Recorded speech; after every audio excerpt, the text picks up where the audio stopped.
Well, hello there. Good morning. I'm actually just recording right now. I'm not streaming. Didn't feel up for it, but I'll still put this on YouTube. Probably already know that if you're watching this. Anyway, I have been up for a couple hours. It's about 9 o'clock Saturday morning, and I have been playing with villager breeding mechanics, and I think I found a farm, a breeding farm, that will suit our villager needs, and I'm going to build that. First, I will put this on, and let's free up a little inventory space here.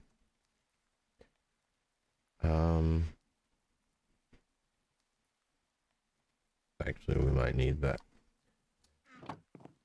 I have amended the type of villager breeding facility that I had originally planned to do, so I need to go look at my supplies that I set up over here and see what else I need. I'm not going to use all of this.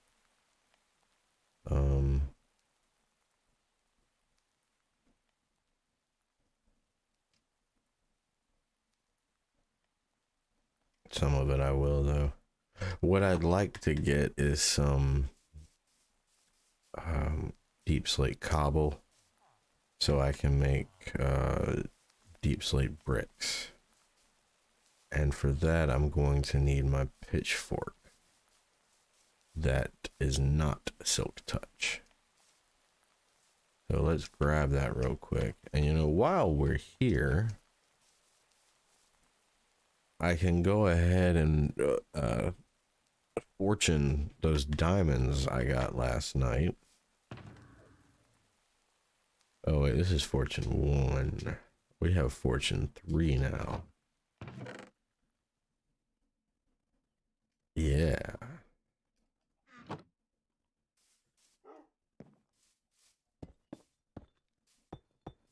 So we have 6 diamonds there. Let's see how many our fortune pickaxe gives us. It's not really doing it, is it? There we go. We've turned 4 into 6, so that's something. All right, we turned 6 into 13. The power of the fortune pickaxe. Very nice. And the reason I need, we're up to 23 diamonds. Not bad, not bad at all. Anyway, the reason we need the fortune pickaxe is because the silk touch pickaxe mines the deep slate straight into deep slate. And the fortune, or not fortune, but anything without silk touch will mine deep slate into deep slate cobble. And we actually cannot turn deep slate into deep slate bricks. We need deep slate cobble for that. So if I use silk touch, I would just have to put everything down and mine it again. And that doesn't seem, in this context, like a good use of our time. When it's something like diamonds, I will do it because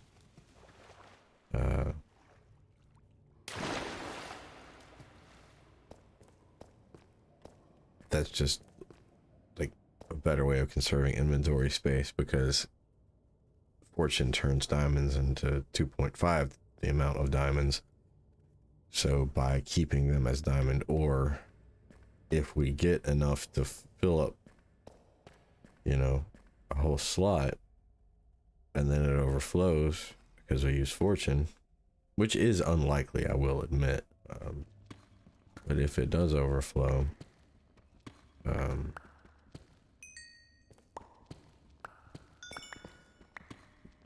that space we could have better utilized. I guess I should probably help you out with a little light there.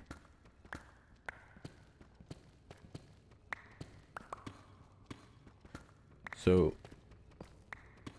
I did not design the thing we're going to build today. It was made by, let me look, I just knew it a second ago.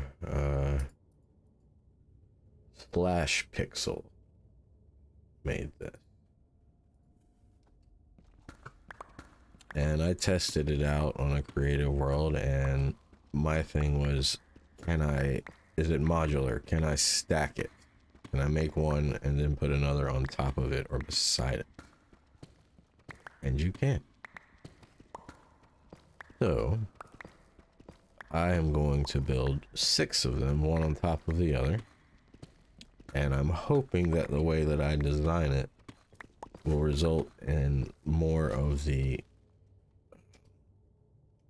various outfits of villagers can be in than we're getting presently. It will also make controlling the villagers easier as time goes by when we continue breeding them later on. We'll be glad we did this. And I may be jinxing myself by saying this, but I don't think it's going to take that long to build.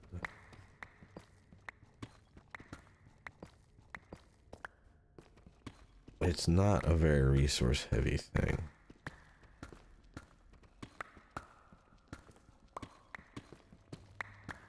It's not even going to take long to mine all the things we need to build.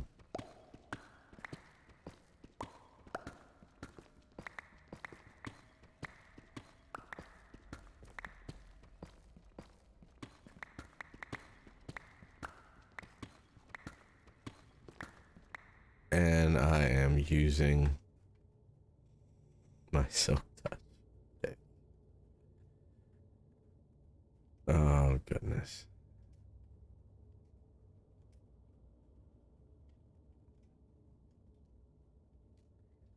Just realized it.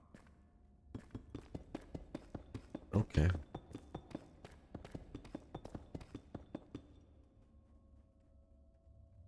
Let's just do that again. I'm just so used to my pick being in my second slot, I wasn't even paying attention that I'd switched over to it.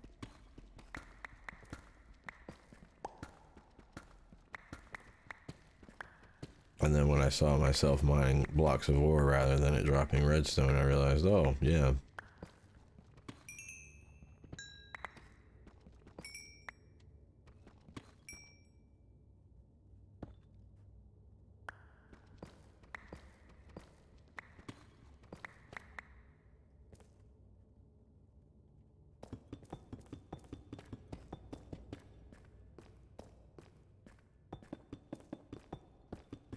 One thing that's interesting about deep slate is it's the only stone block I'm aware of that's directional. If I put it down, it faces one way. If I put it that way, it faces another way. You can see it better there. See, these two match the direction and that one doesn't because I was facing the other way.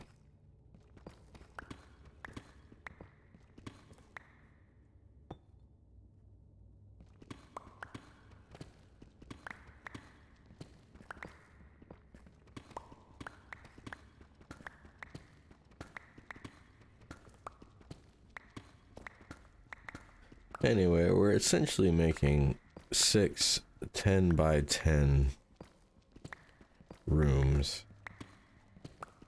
And what it's going to do is create the conditions needed for villagers to breed. And it's going to do it in a way that we probably don't need to break the beds over and over. And it's going to fuel itself. I'm not going to need to feed the villagers over and over.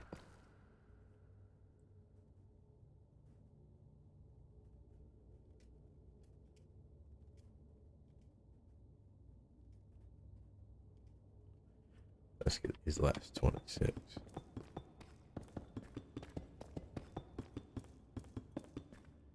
Go. I probably don't have enough right now to build the whole thing, but I think I'm getting close to having enough to build at least a couple floors. And we're gonna get the villagers into it the same way we got them into the iron farm. We're gonna use bubble columns. So it's just a matter of getting them to the bubble column, but I think I have an idea of how to do that fairly easily.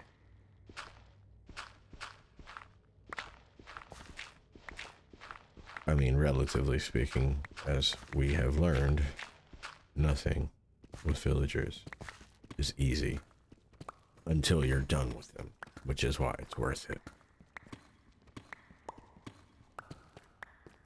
You know, I got this taking up 2 slots too because I fortuned some of it and silk touched the other. Might as well keep it uniform. Wow, that fortune is really doing. I don't think we even had 10 blocks and we turned it into a stack and a quarter. Fortune has got much better rates on redstone than diamond, which is nice. Used a lot more redstone.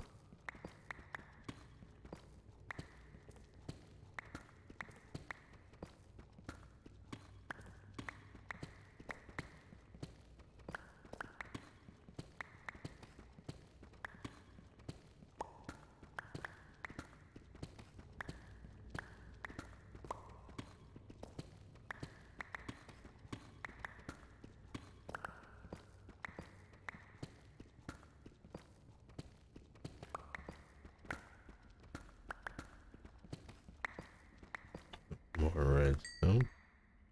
Gold.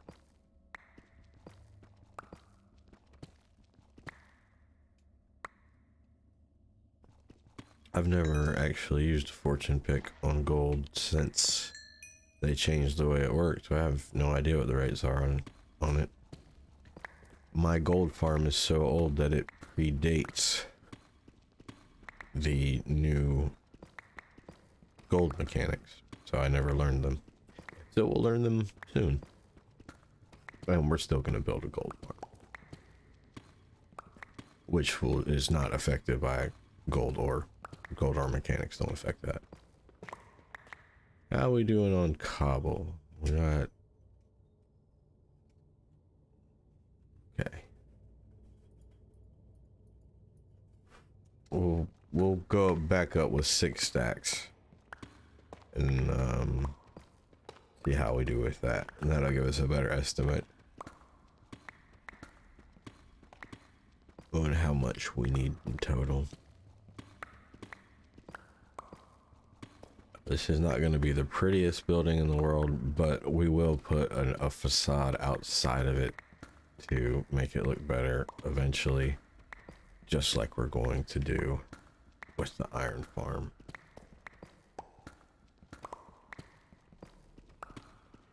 But for the time being, we're going to have it kind of not very nice looking and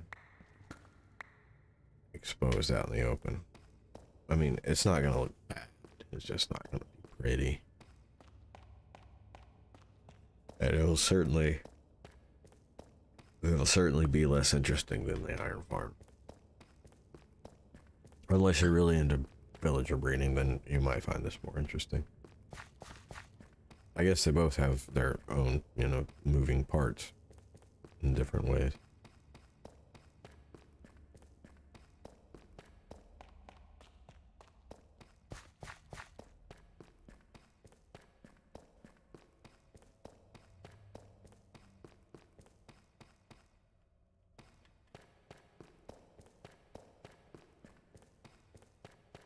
And let's go ahead.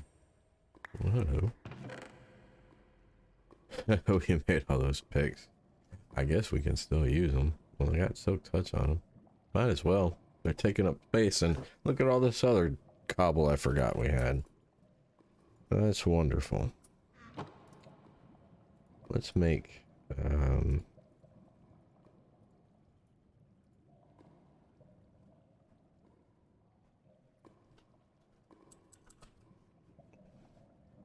what I want is this. So yeah, we need polished. Okay.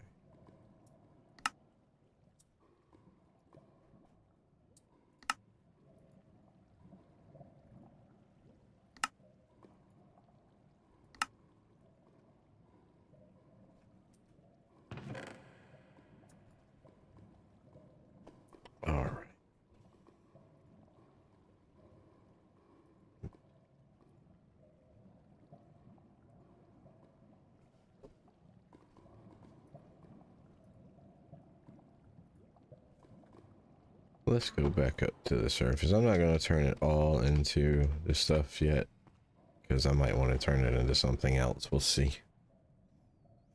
Need to pull some glass too. I have a bit of a stockpile of glass from villager trading at this point. And we do still need to get those last two trades that we want. And I mean, we'll get more trades eventually, but those are the last two what I consider the primary trades.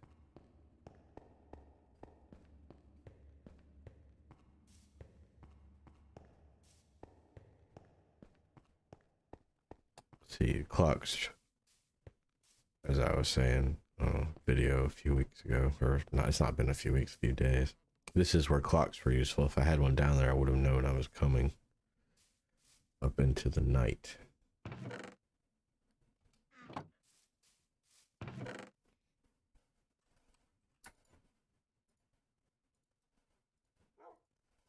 I actually need one torch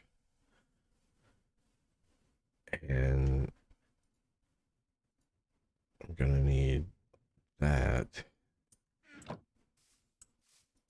because I actually need gold rails.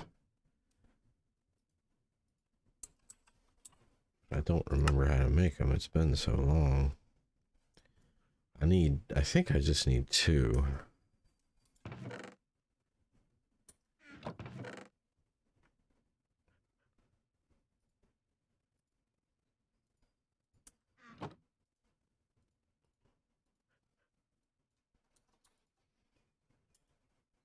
I think I'm one stick short of what I needed with that.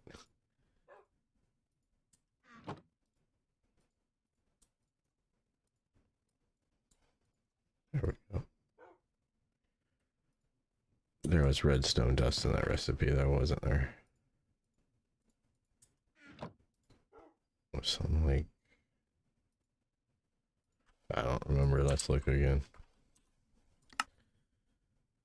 Yeah. Okay.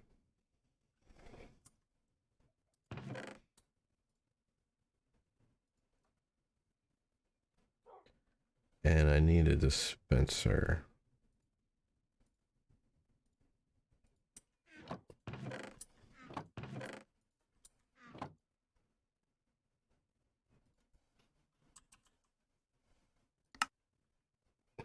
Oh, for that, not quartz. So...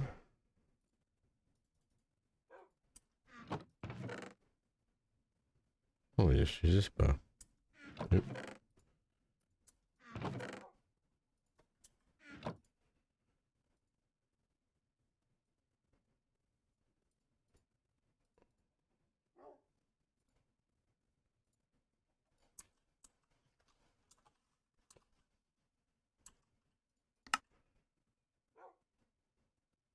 Well, I'm supposed to be able to make stuff with cobbled deep slate that I can make with regular cobble. Fine, we'll just do it this way.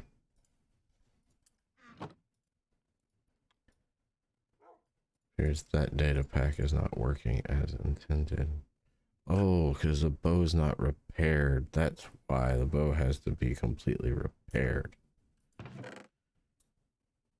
Okay. So we might not need that after all. If we do, we'll pick it back up.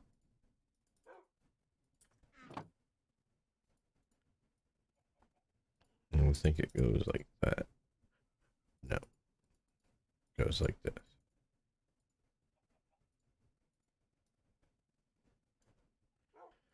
Okay, we do need the cobble.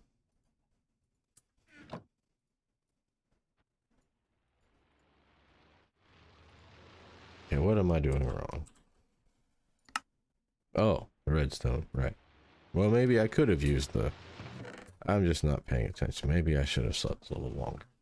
Oh, well. Let's make it day.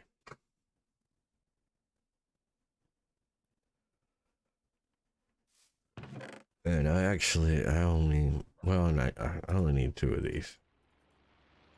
I might need more than 6 of these, depending on what I do with it. So let's go lay out the farm. I have a picture I'm going to look at. So I want to get that back up. There we go. Okay.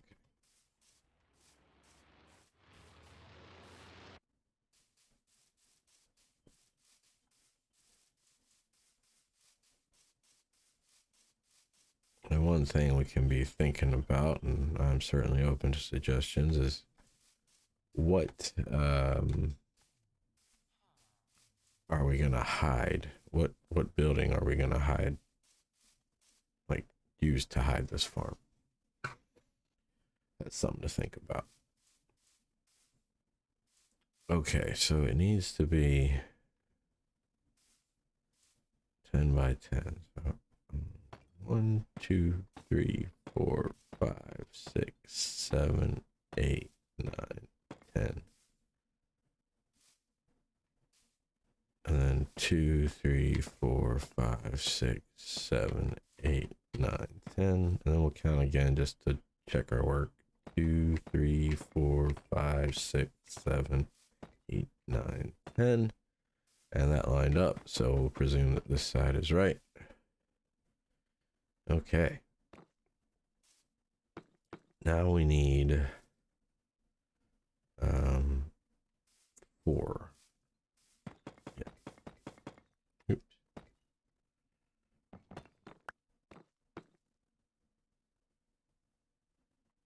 Yeah.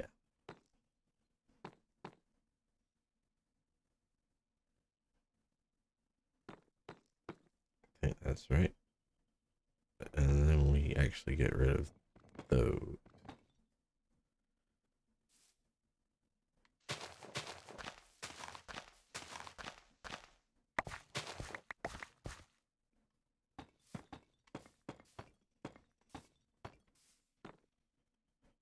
Yeah, that's right. Okay. Then we go down a couple here.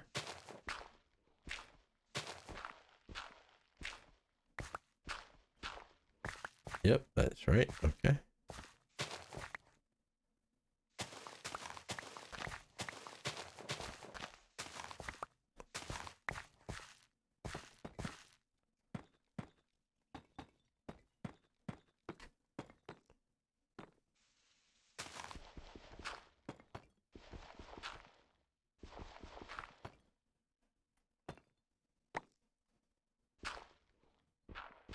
And we don't actually have to do this part. I want it to look the same everywhere. And if we just happen to catch an angle and there's like one random piece of dirt at the bottom, it looks better to not have that.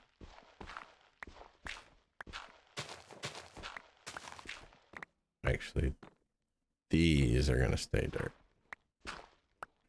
So that doesn't matter there. Right. Okay. Let's put that dirt back. Then that one and that one we take out temporarily.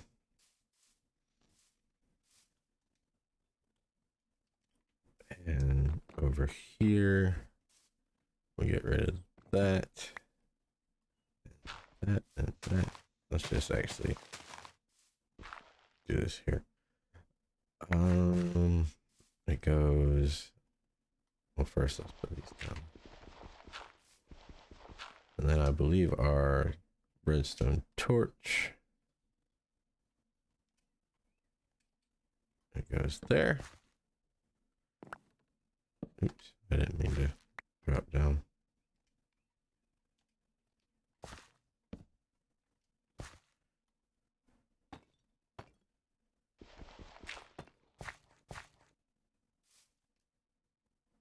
Okay, and that go there, and that goes there, and then these go wherever we want them to.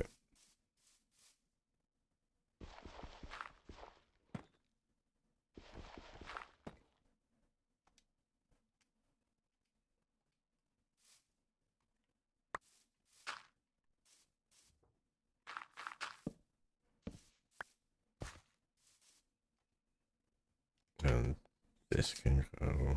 Oh, and we need to put the dispenser in there. There. And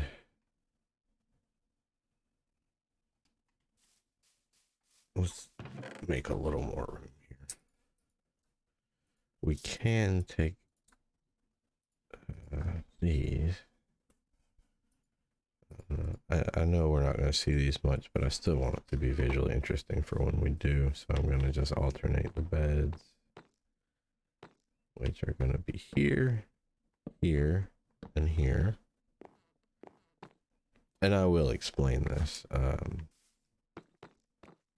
momentarily. What in the world is going on here?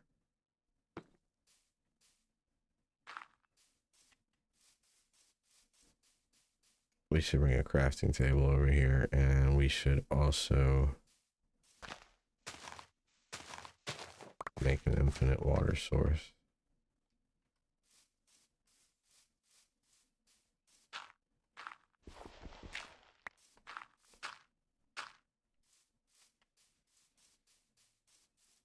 I think I have water down here. No, it's on the other side. How are you guys all doing today? Good to see ya.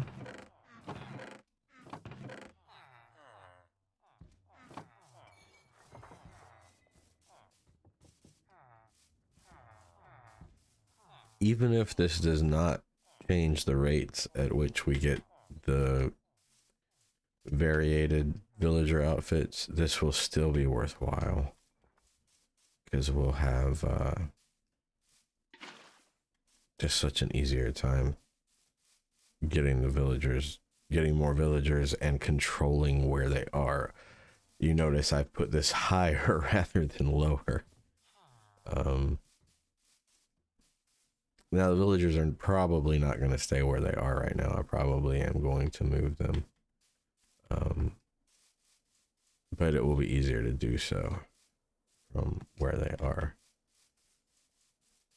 In fact, one thing we do today, I keep running the wrong direction. We could even lay out the floor of the villager trading hall, just at least like this right here. And that would actually help with part of this villager breeding facility. So we're gonna need water there,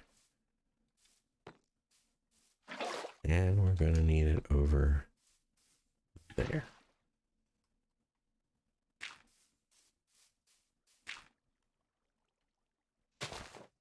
And then this all needs to be dirt, not mycelium.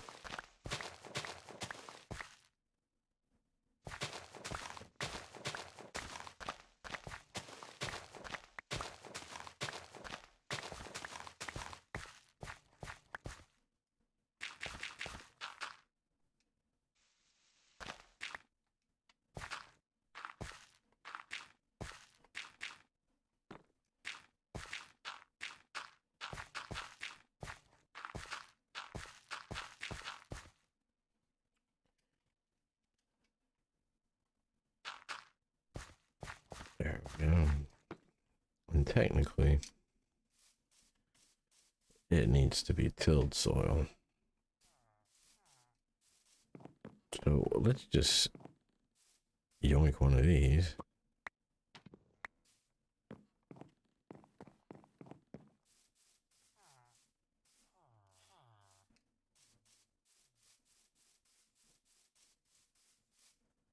I'm not going to bother to till it yet.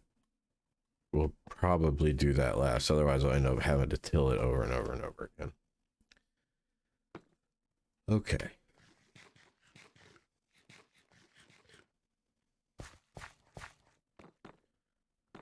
We can also do these. No, we cannot.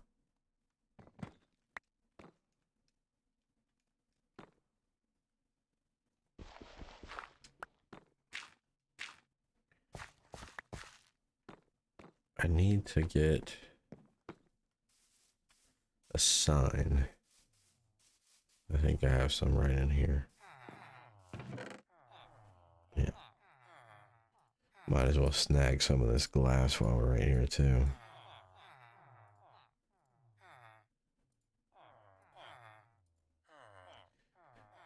And that'll do for now.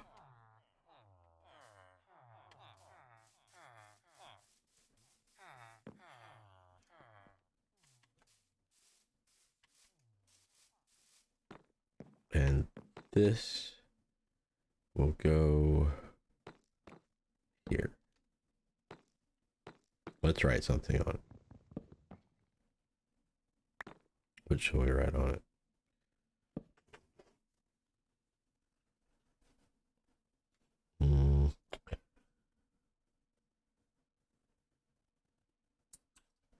I've done this before. I know someone who will appreciate it.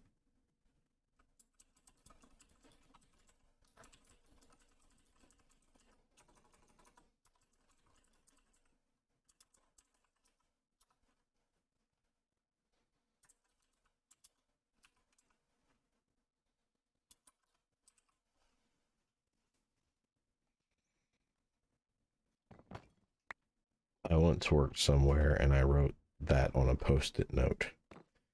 And then I hung it behind a painting in the lobby where the elevators were, but it was employee only elevators. And I knew a couple people who worked there for years after I left, and I would occasionally ask them. There were only a couple people who knew about it, and I would just ask them, hey, is it still there? And I don't remember how long it lasted, but it was more than 4 years before someone checked and it wasn't there anymore. So that was cool. I mean, it wasn't necessarily cool, but it's good for a chuckle, I guess. Now we also are going to need that right there, like that. Very good. And then this is gonna go right here, like that. Yes, perfect. Okay.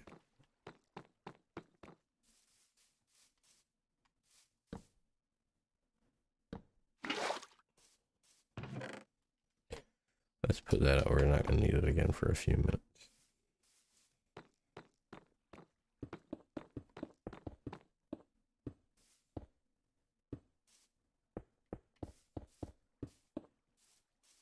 And this isn't necessary really, but I like to see what's happening inside these things, because sometimes things just stop, and if you can take a glance, it's easier to troubleshoot in some cases. Not always, of course. Oops. There went my drifting controller again.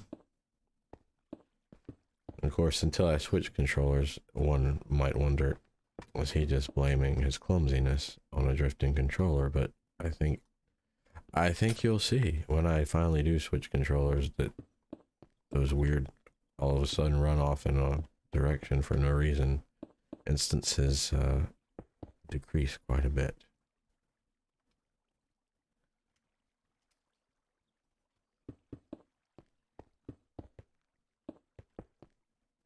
There it went again.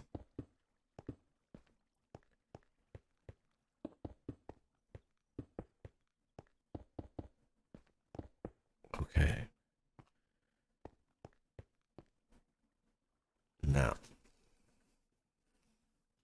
they just have kind of an idea kind of popped in my head about something else I can do that might make my life slightly easier in the future.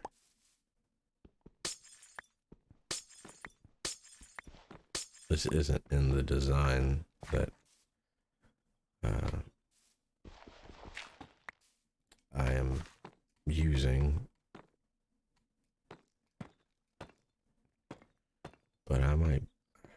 I might want access later, so if I add a door, and that goes there, and that goes there. I think I put one there too.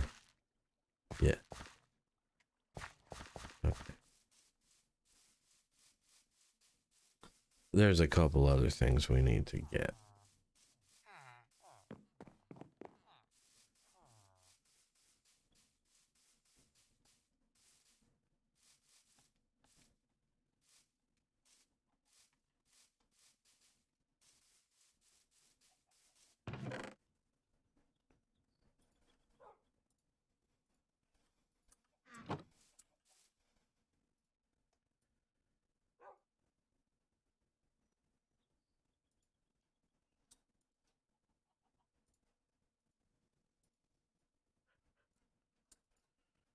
Okay.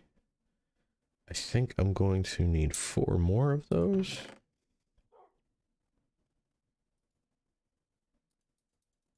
Well, let's just do this.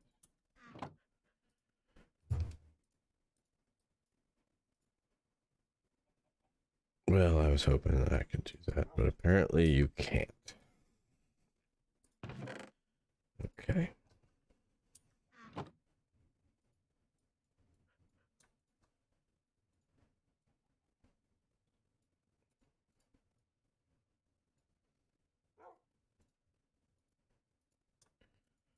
There. Now we have more than we need. It's not like we'll never use them. We made 2 extra. Okay. I don't need any more redstone, so let's put that away. I do need a button. Can I make a button out of anything I have? No. What kind of button do we want? Let's get a mangrove one.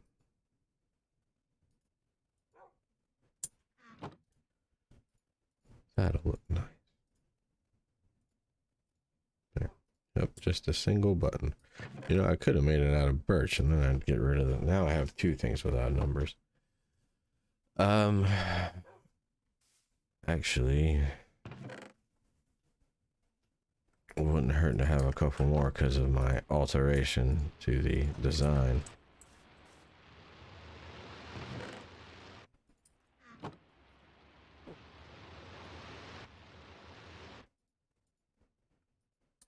Okay.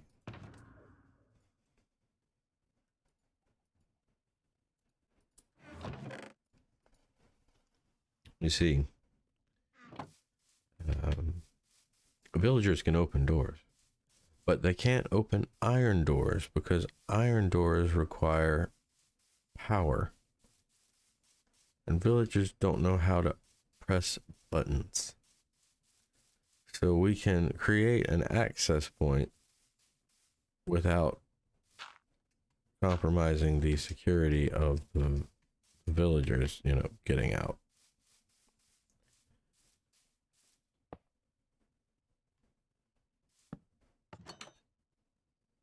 There we go.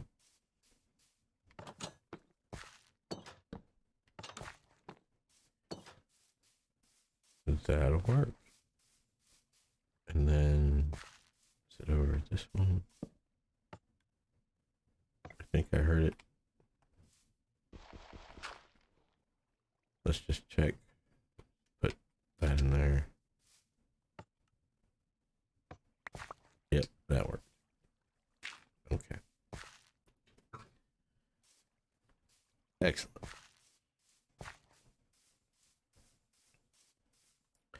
But I don't want this on here yet because I don't want to have to open it every time. We'll wait till we install the villagers.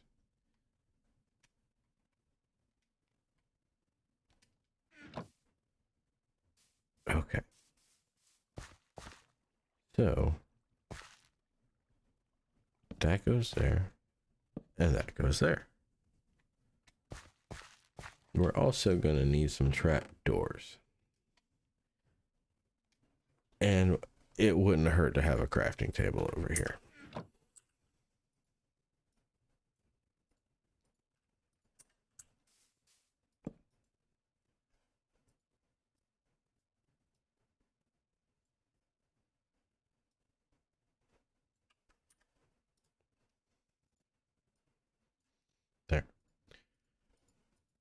We're gonna need a bunch of these things, so I'm gonna make 12 for now. That we don't need them all 12 right now, but we will. Okay, so how did I do this?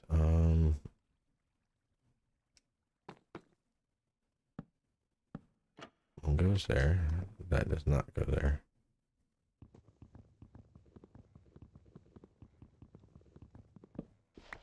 Okay.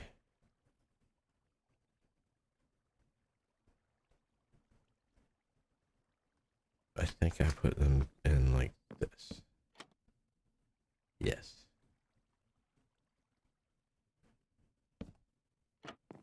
There.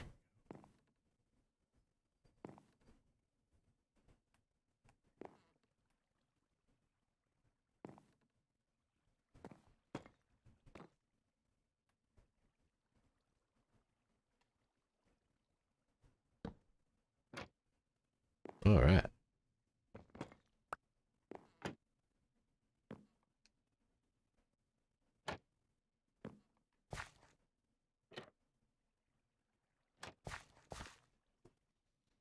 And then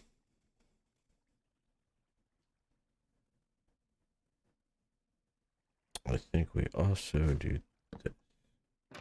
No, I like that. My axe might be more helpful to have in my hotbar right now. There we go. Yeah.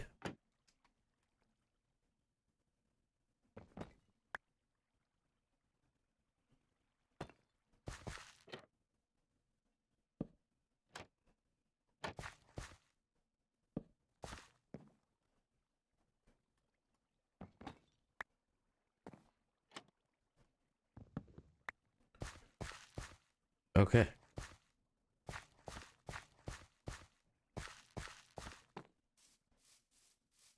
The first floor is done. So let's explain it. The way this will work is there will be two farmers in here. They will become farmers when they attach to these two composters. There will be crops in here in this rectangular room, and the farmers will harvest them. Then the farmers will feed each other. Well, not feed each other, but toss food at each other until they both have what they believe is a sufficient amount after they've farmed a while. And they will breed. The baby villager will see through the trap door. Villagers, even though you and I can, they can't see through glass, but they can see through trap doors. You know, the baby villager will see the beds over there, and we know how much they like to jump on the beds. So the baby villager will run across. This trap door here will fool the baby villager into thinking that there's a full block here. So it will attempt to get to the beds because it thinks that it can pathfind there, but it can't. We're tricking it. Then this flowing water here will push the baby villager down here. Let's take another look over here. Need that glass. Yeah, the baby villager will push down right here. Now villagers, well, it wasn't that long, was it? No. Oh, today is the anniversary of them finding Cobain. About that. So yeah, the baby villager falls down here, gets pushed over this way, and ends up right here. Now villagers are taller than you and me are by just a little bit. And so their head will get in that water that's right above our head there. And that will cause them to float up here. At which point the water will push them here. And that's when the fun things happen. Let's put that glass back.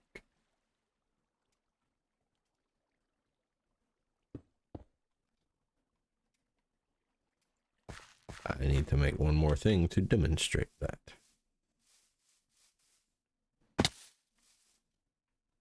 Actually, let's make several and make room for them in our inventory. We don't have room for them in our inventory.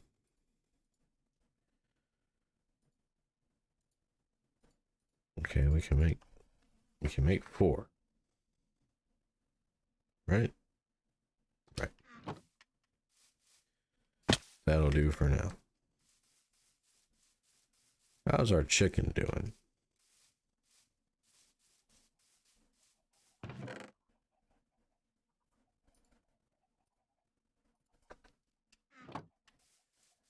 Still don't like the rates, but it's at least keeping up with us. I mean, it's making more than we need. When I say I don't like the rates, what I mean is I'm just used to getting way more than that, and so something has clearly changed. Actually, I should have come over here. Or gone over there, rather. Let's make the chest we have over there a double chest, though. Okay.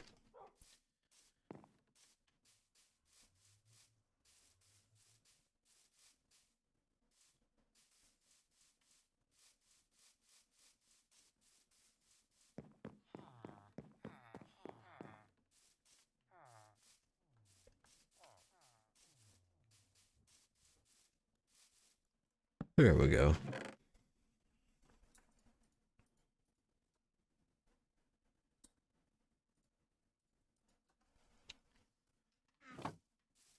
All right.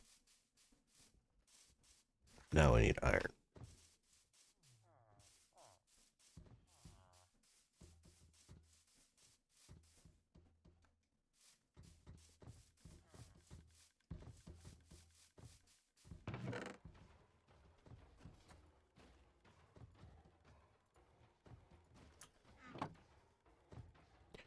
And I have no idea how much we need. We did not need that much. Okay.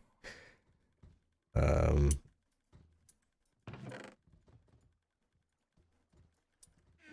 we go.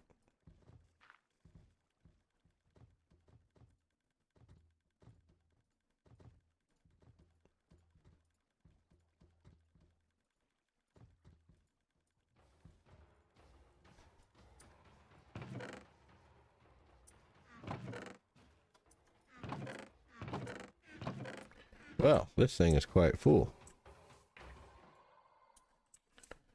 We need to do something about that here shortly. I suppose we really don't, but we will. It's nice to have way too much iron.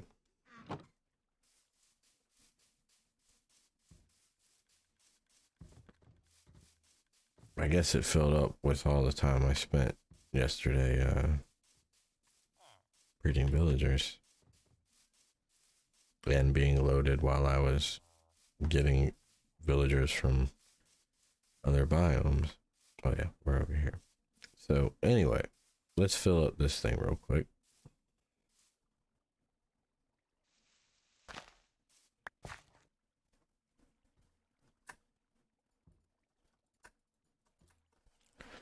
So the villager will be pushed into that corner right here. And because of the way the collision boxes with villagers work, when I push this button, the dispenser will shoot a minecart out. And as it goes up against this corner, which the villager will be pressed up against, it will catch a villager and shoot him out this way. That way we can keep the villagers here and then get them out one at a time.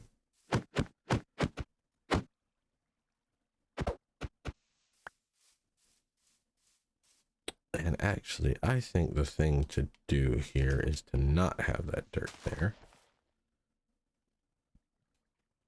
We'd rather have it there. Or maybe neither. Maybe we'll just do a little thing here.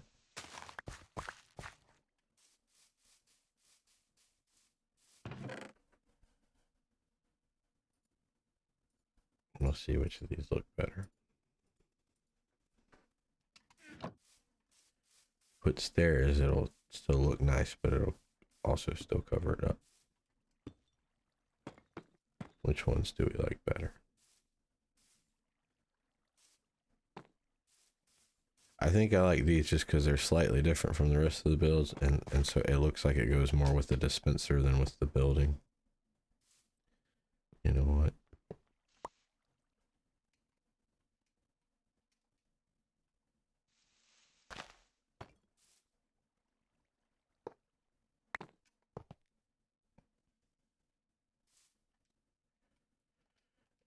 other thing I wanted to do was,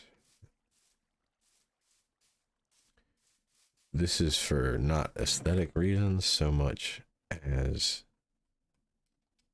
just to give us a better view when we want one. If I put these around, see, we can be here or we can be here, and that slight elevation is just easier to see what's going on.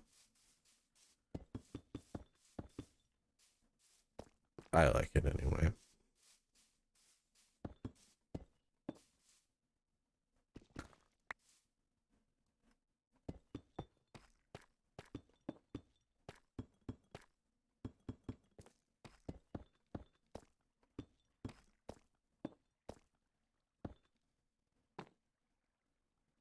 Well, that seems unnecessary.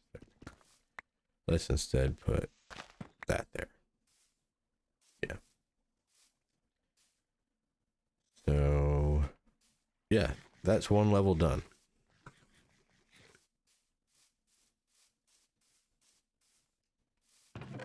Let's put these stairs back.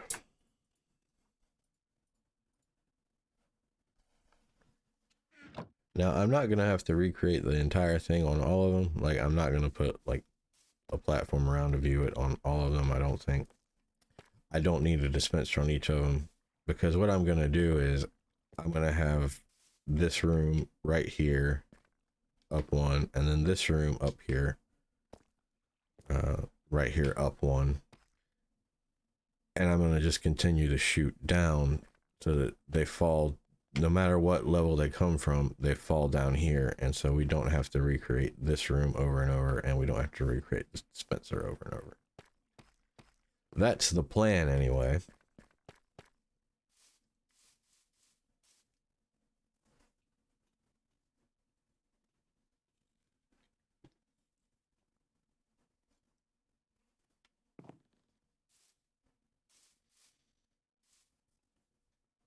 I think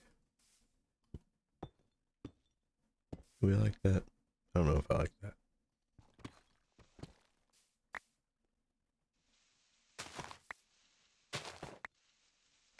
There we go. That I like. Okay. I think maybe the best way to approach this is to complete the level above it and then populate the level below and just work our way up that way. And that way it'll be running while we're working on it. But by having the level above done first, we don't have to worry about falling and undoing the tilled soil and all that sort of thing. And then we can also know whether or not it's working before we build the whole thing, and if we need to make any adjustments, we can do that early and once instead of late and have to do it 6 times. And we still have to go get a desert villager. I still don't have one of those.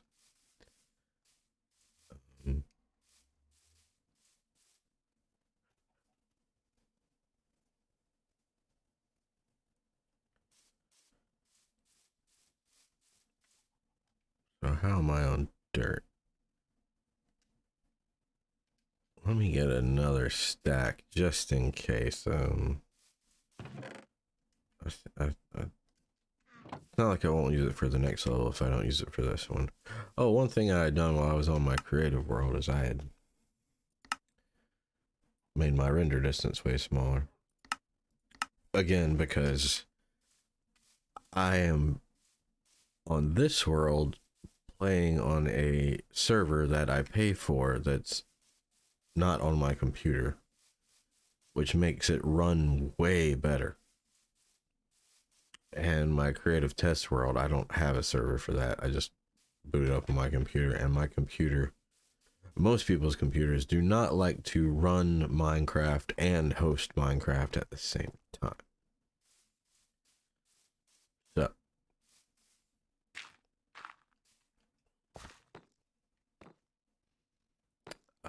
let me think.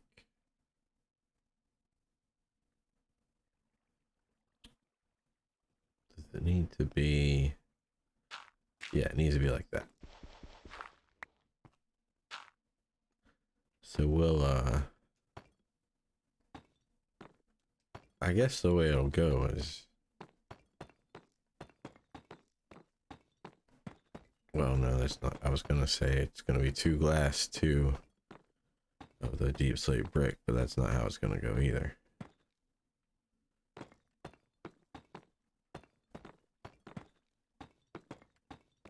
Depends on where we are. Being right here made me think it was gonna be 2, but that is just not the case.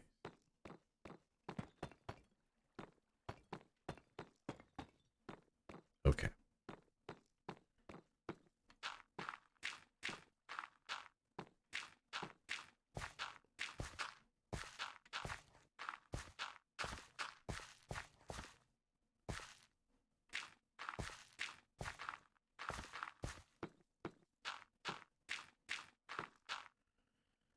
Then we're going to need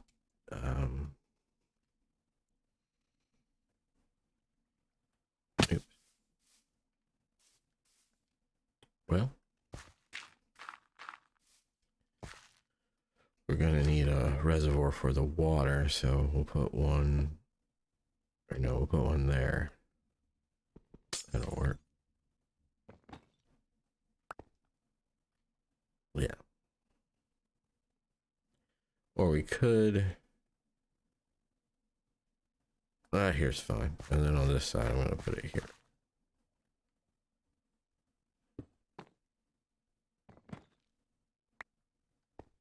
There we go.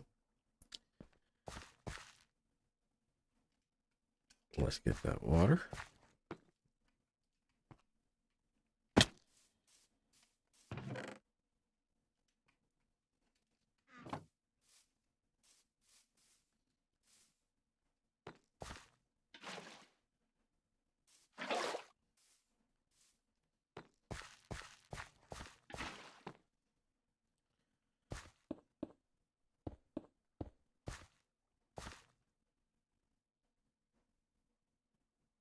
Is that how I want to do it? I don't know that that'll look good. We might want to go 2 stone bricks after all.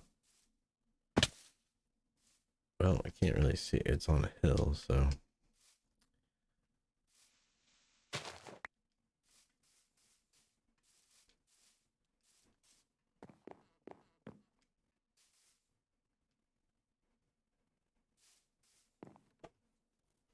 It'd be kind of neat to be able to see them without a wall around them like that. Makes me wonder if I should drop this ceiling down one.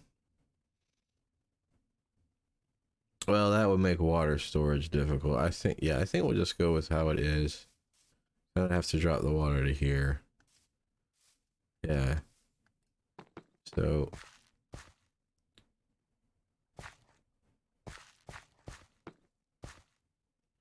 the architect in me is telling me to put another thing there and then put the windows, because that's how buildings look. But then isn't it neat to see the inside of things? Part of me is telling me to put glass here so that I can see the inside of this thing better while it's working. And I'm gonna go on. I'm gonna listen to that one, to that little designer on my shoulder, as it were.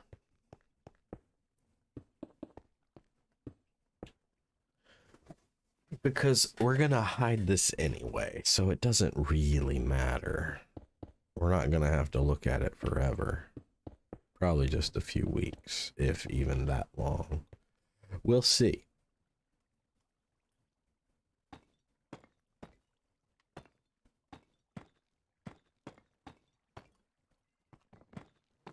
And then we'll get some beds, and I did red, white, red, so we'll do white, red, white this time.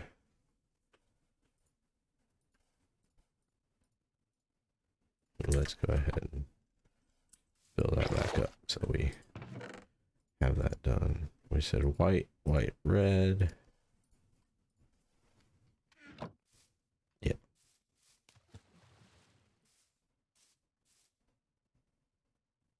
Oh.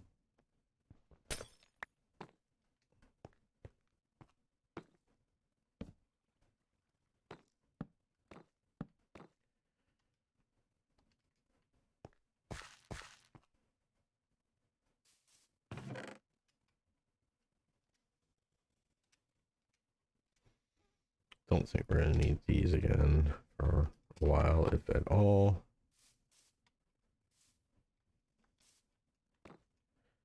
Oh, and I need the composters. Silly me. Now we've cleaned up our inventory, it might just make sense to keep those in there, even though we're not using them a lot. So, yeah, it goes there, and here. And then that goes there. That goes there.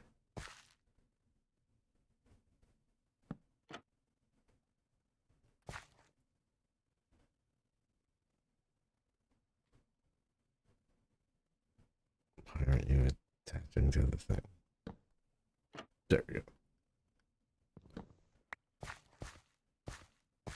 And then, of course, we need to remember to take these down or it won't work. Then the villagers should fall down there.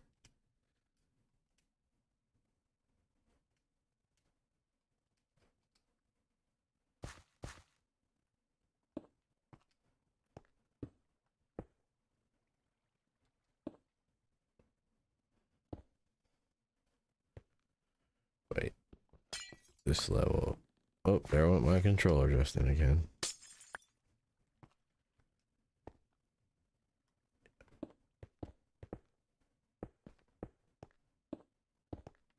Might be time to invest in a ladder on the side of this thing instead of making dirt steps that we have to move every time.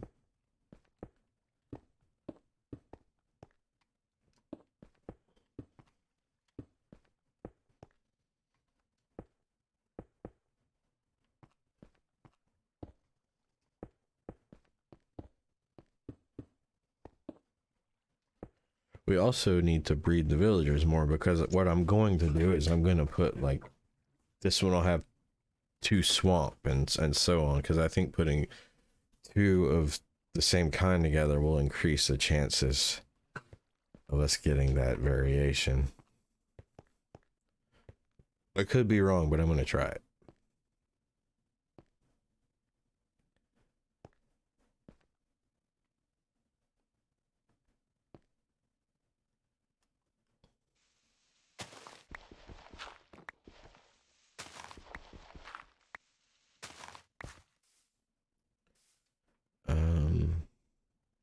We're also going to need carrots or potatoes or beets. I think I'll probably go with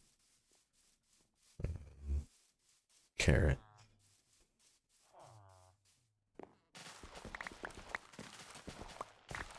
Or maybe, I don't know. I say my inclination is to go with carrots because I'm going to use carrots myself. And I can probably do a thing where I turn it into them breeding and also giving me carrots automatically. Even though we have way more potatoes because we have that extra crop on the top of the hill.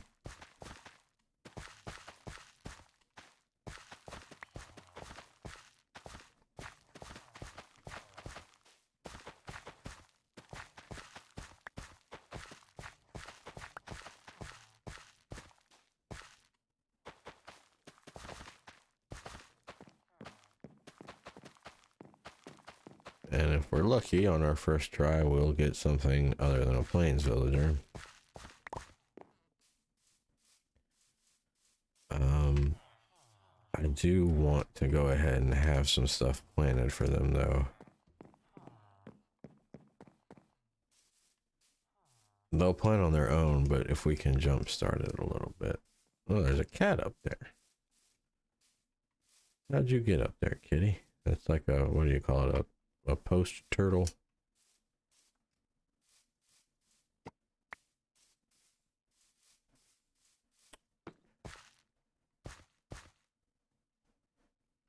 It occurs to me.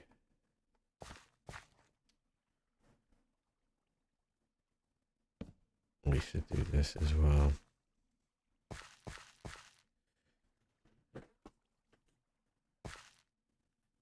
Can we do it there? Maybe that's the best. Because Then these things will grow at night. Oh, but we can't do it there because of that.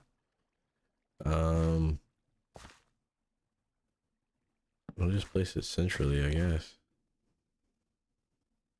We can come back and make this right here itself a light block when we finally have enough for that to make sense.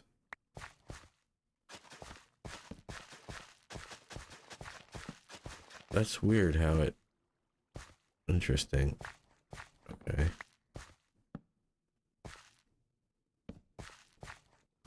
Can I plant there though? No. Yeah.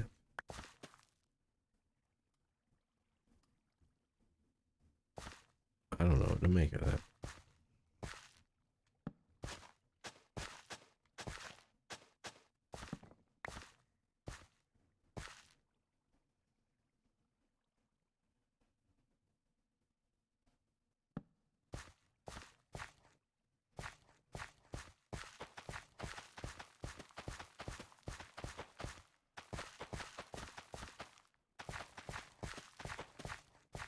Okay. Well, this level is ready.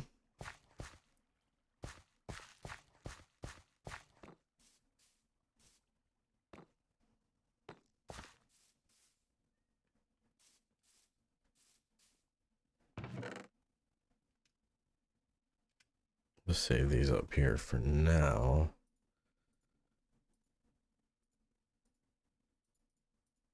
And we'll keep one stack to get the villagers jump started on breeding over there. And whichever we get, unless it's a plane, we will try to transport over to the first floor. And then whichever variation we get each time, we will continue to make, that's who gets on the next floor, just whoever we happen to get.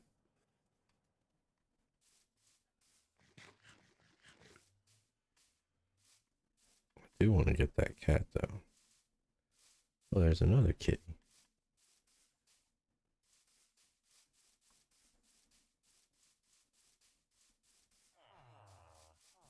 Because we need those for the creeper farm.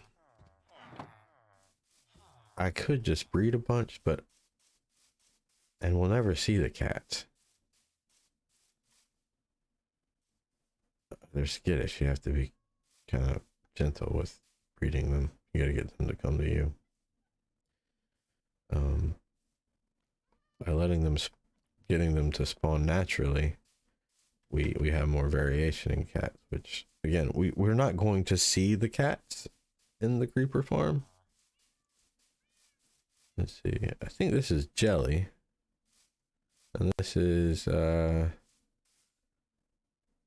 know what it looks like, but I don't think that's what they're called anymore. I don't know what they're called anymore. We can go to the wiki and find out what they're called. 1, 2, 3, 4, 5, and then, oh, we have the post turtle cat.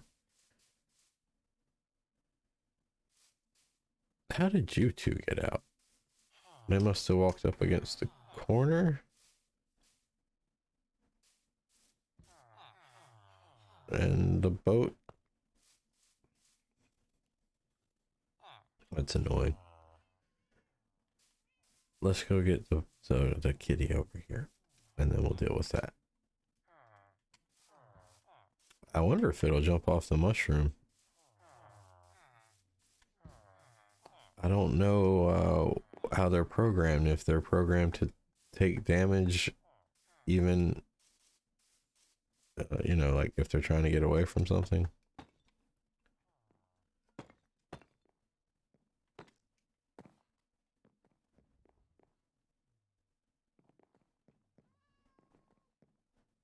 Okay, it's not programmed to...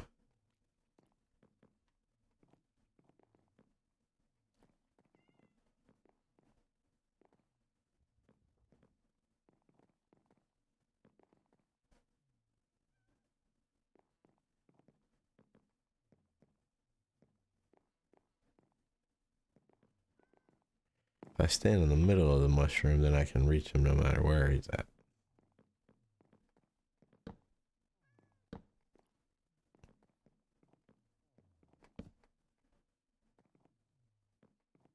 That doesn't seem to be working any better, though.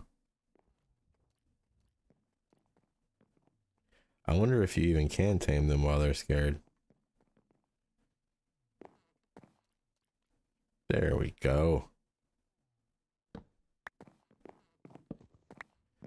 Now, like dogs, except for that one dog right after I explained teleporting that didn't teleport, cats will also teleport to you. Except we have to tell them to stop sitting.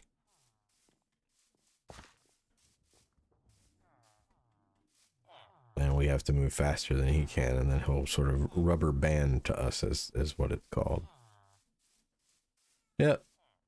Of course, they still struggle with the railroad track. Alright. Come join the other kitty friends. There we go. 1, 2, 3, 4, 5, 6. We just need one more. And there are 13 different cats, so we don't have any duplicates.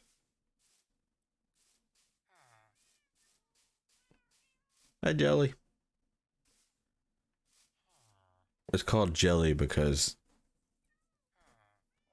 Scar, one of the hermits, has a cat named Jelly, and when they were adding cats to the game, they let us vote on which what the cats would look at, and someone got the idea to make one of the options you could vote for Scar's cat, whose name is Jelly, and that won. So Jelly is in the game now.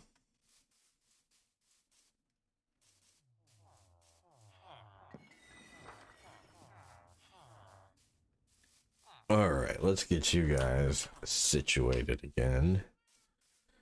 Is there another boat I can take from somewhere?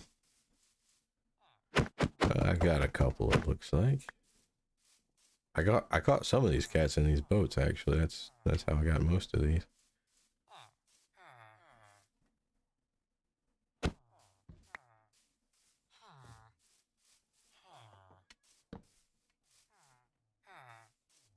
Oh, he went back in his own, I think.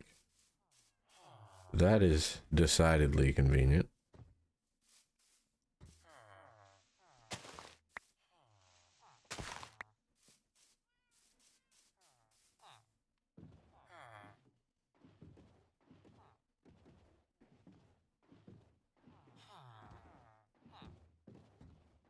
Really? Do you have to stand there like this second? You really couldn't have had worse timing.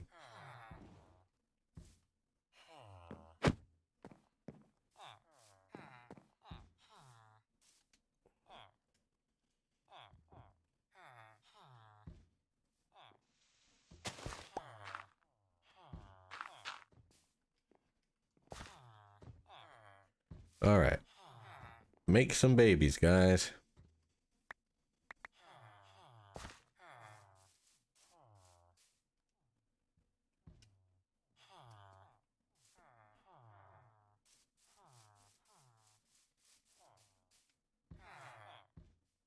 Just hope it's not a planes. Okay, they're frustrated.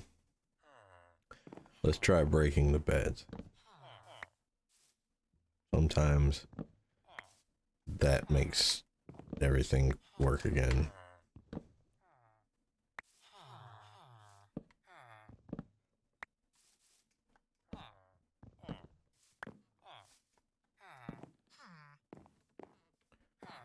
I hear him, and he's planes. That's disappointing.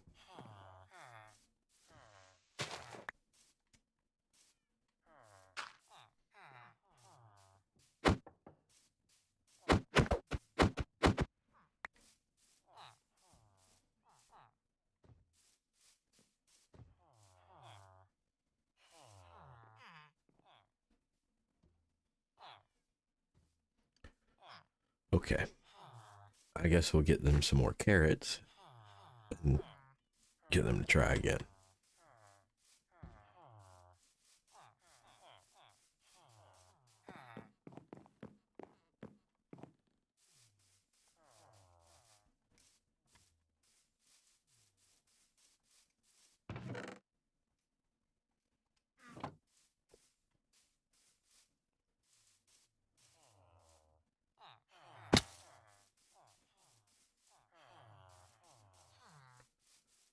Oh, good. You at least did that for me.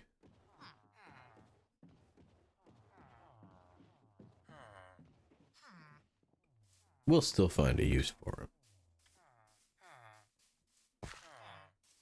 Oh. Oh, no, it's just his shoulder. I mistook his shoulder for a baby villager.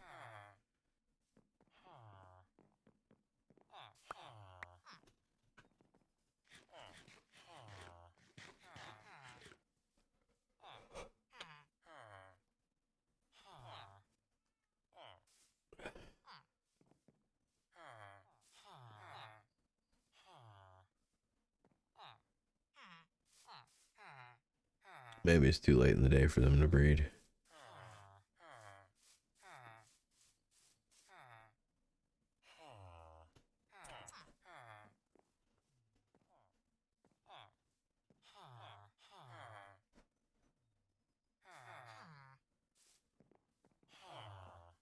You know what? Let's just do this again just to be safe.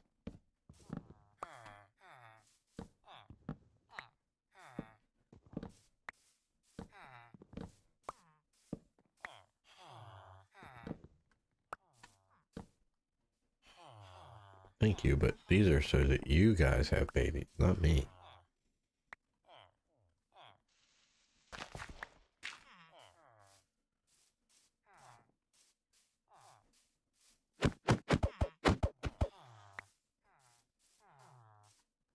Here we go.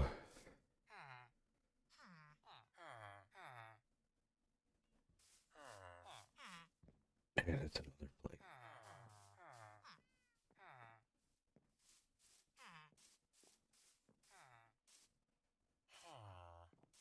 They're sleeping, so he won't leave yet. Unless we make it daytime.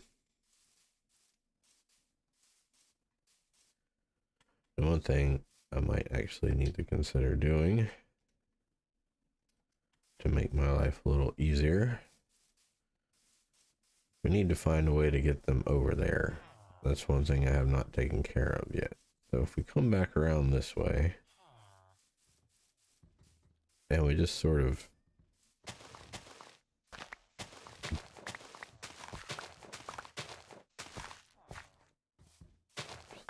let's go a little further. Here is good.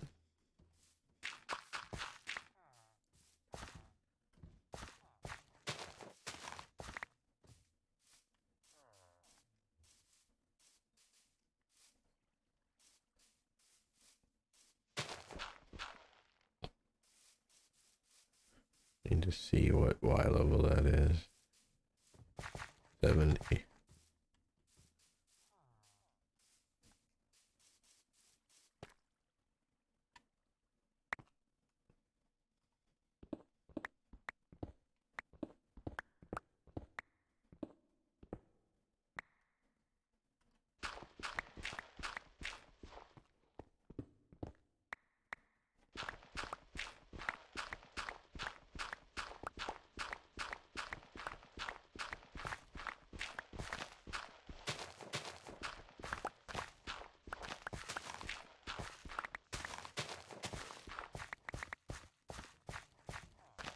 Digging sort of dirt canals like this is how I got the villagers from where I had to collect them from.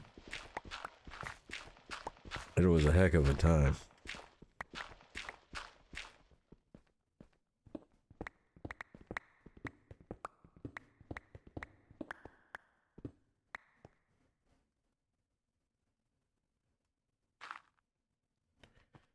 And the thing goes out this way.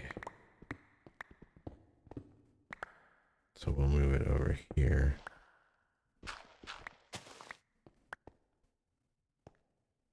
And actually it would be helpful to have something there too. Might need to widen this little corner though. Yeah, then we can come up in here.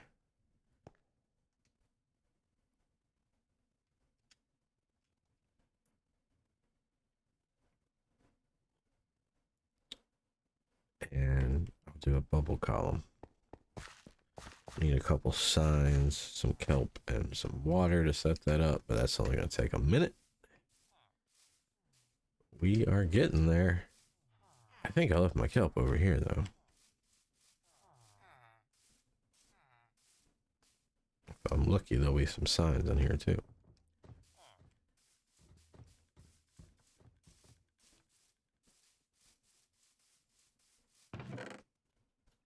Alright, there's my kelp. Got an extra water bucket. And some signs. We're gonna need... You know what, let's just take them all, just in case.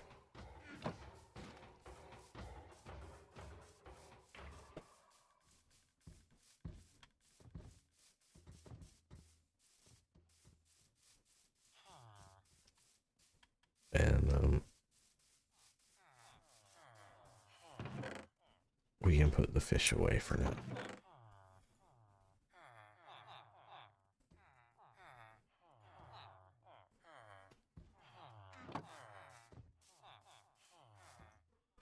We're gonna need the signs.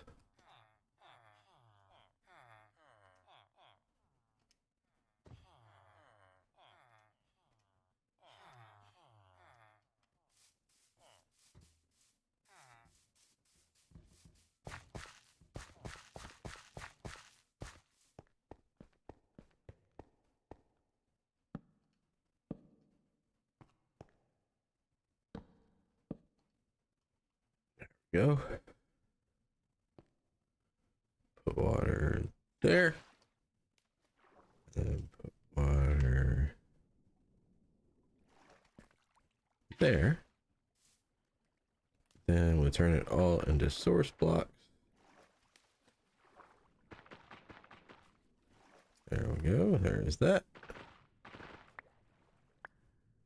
Need to get rid of that and that.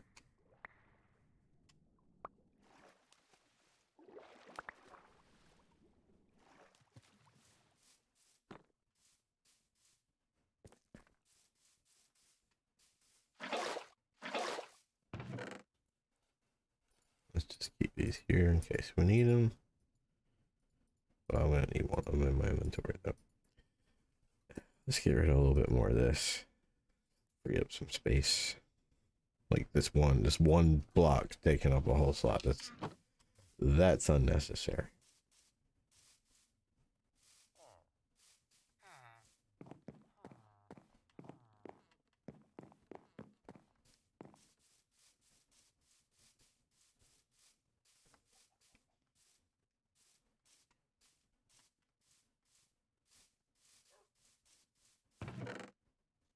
Get 2 of these.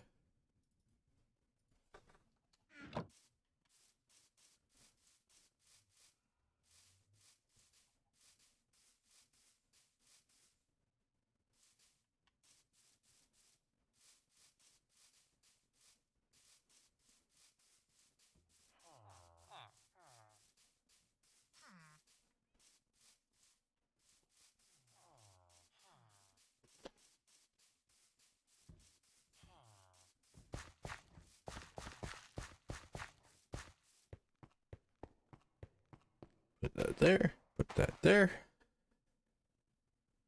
Now we have bubble column.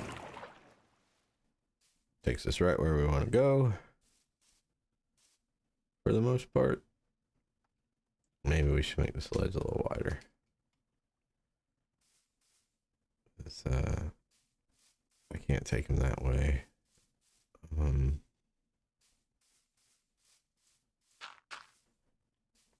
The rail's in the way.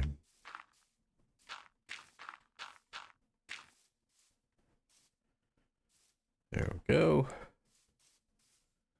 So we'll pop them up and then we don't even have to take them that way. We could just make them go up here with another bubble column.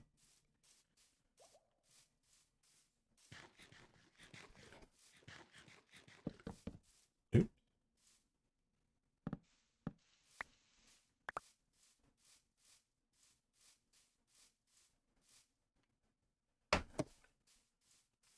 Okay. more carrots, I think.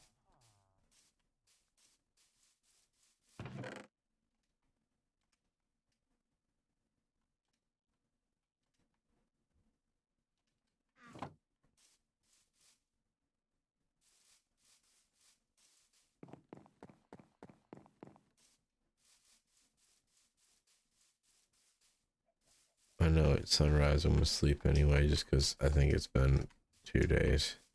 And I don't want to have to think about it if 10 minutes from now is the 3rd day and phantoms start coming.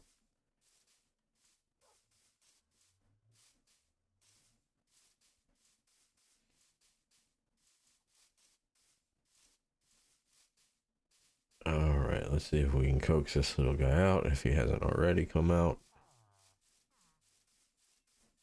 Nope.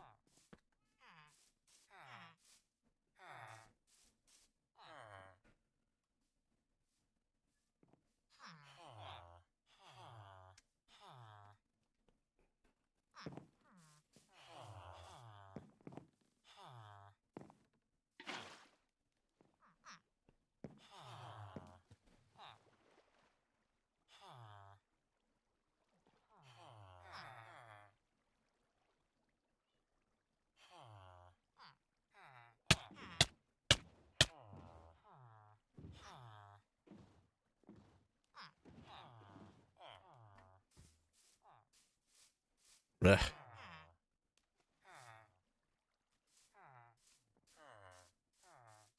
Well, that was annoying.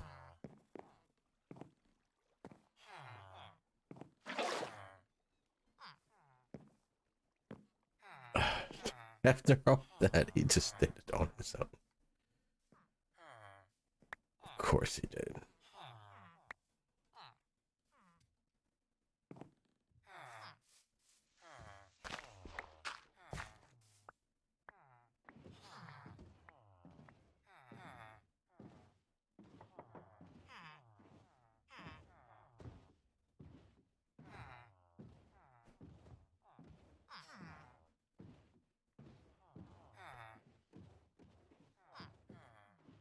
So you can row across land, but you can't move other boats while you're rowing across the land.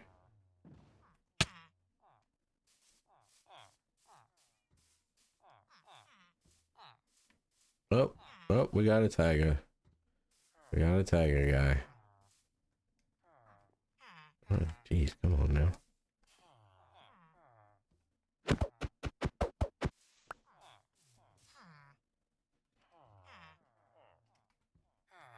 Okay.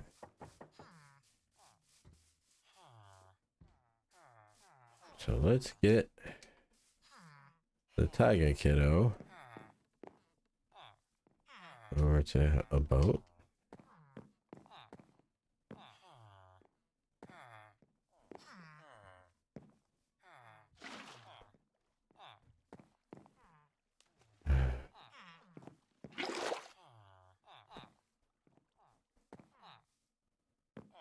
Well, you're the wrong two.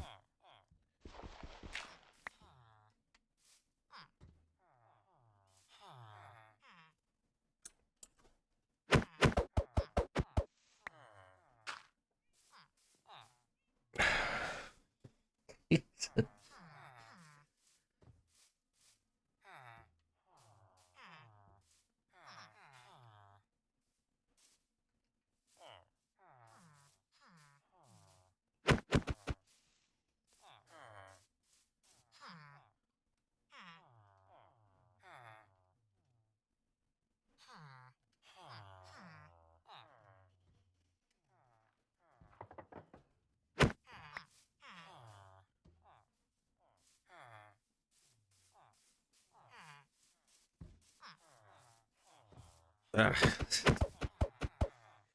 they're just not cooperating at all.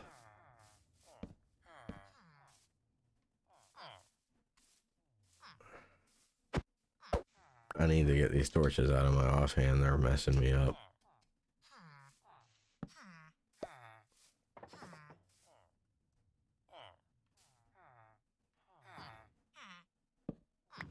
There we go. All right. We'll Let's get him a little bit away.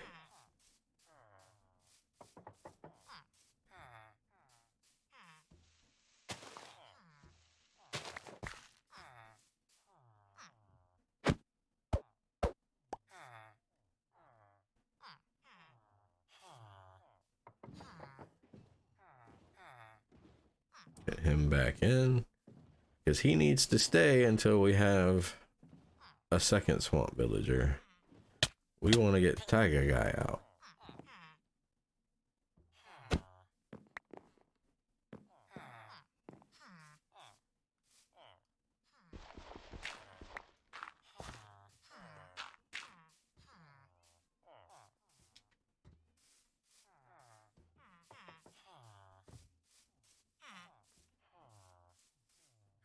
That'll work.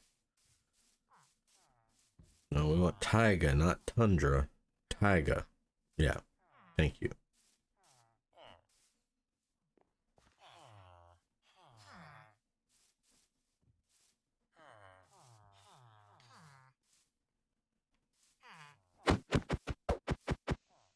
Or you could just get in there with him. There you go.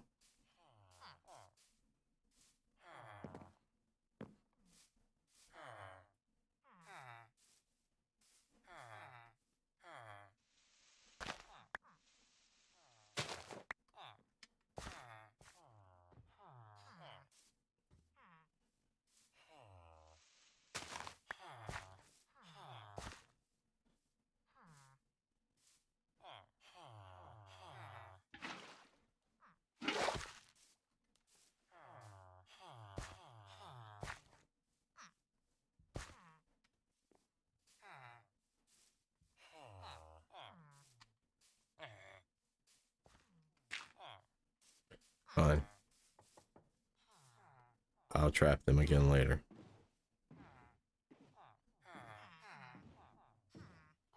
Let's just get these guys over here, and then we'll deal with wrangling all the villagers back in again.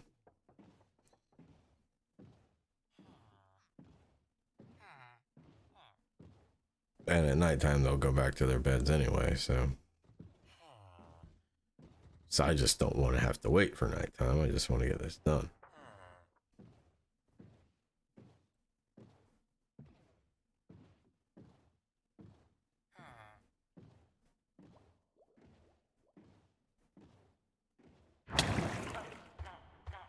Oh crap. That was close.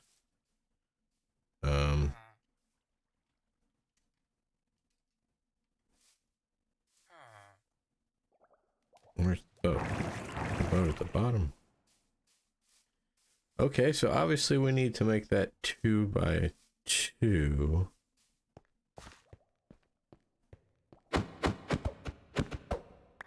That's not a problem. We can do that.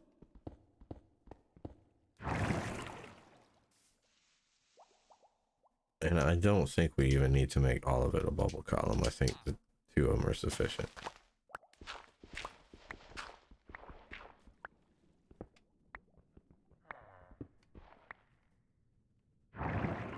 Yeah, we're still good. Okay.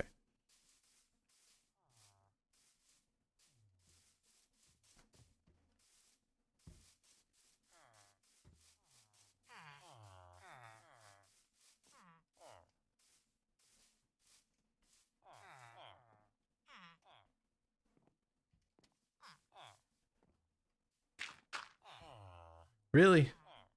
I had you back in, and then you wait until literally the millisecond. Okay, we got the tundra villager though.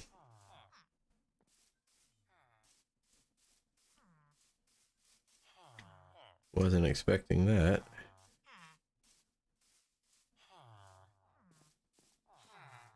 He's already out, so let's not put him back in.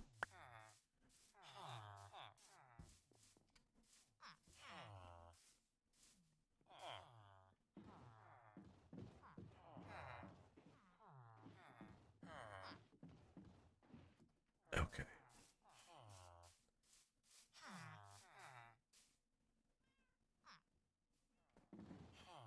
Okay, well that worked out well.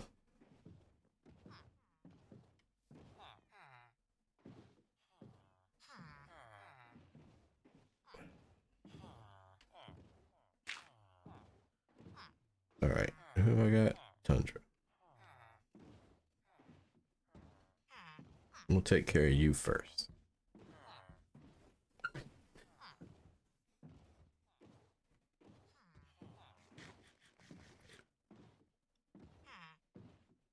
I discovered that you can eat while rowing in Java. In Bedrock, you can already be rowing, but in Java, it appears you have to pause rowing, start eating, and then you can continue eating while you pick up rowing again.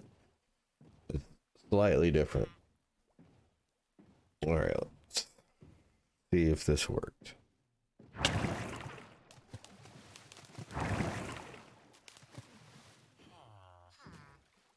And it did. Wonderful. Let's make it daytime.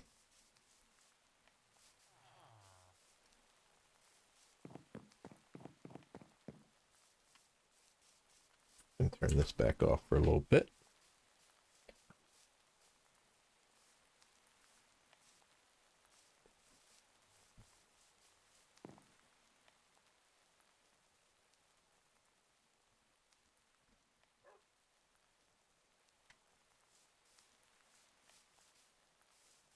Hi, chicken. How you doing? It looks like Savannah got into a boat.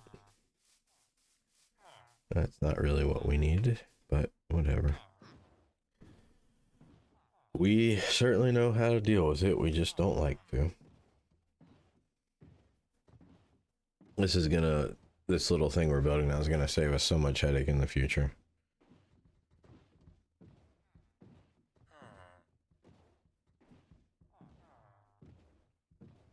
And it's a lot less complicated and easier to build than some of the other ones I've seen in the past.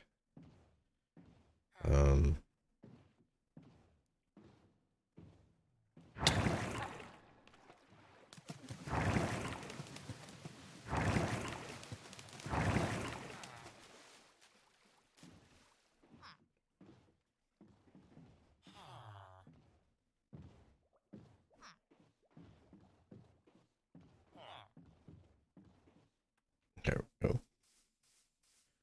Let's get all you guys under the mushroom. Just in case it just happens to thunder. Off camera, I did run into a thing called a skeleton trap. Unfortunately, I wasn't able to salvage any of it. You can occasionally encounter a skeleton riding a skeleton horse. And if you approach it, lightning will strike and it will turn into 4 skeletons riding 4 skeleton horses. But you can kill the skeletons and keep the horses. They're already tamed and they don't require a saddle. But in the past when I've done this, I've had no trouble with shooting the skeletons off, but this one, every time I did, either when I've done it in the past, I didn't have a flame enchantment on my bow, or I did and that didn't matter, but now it does, because when I did it, they all burned.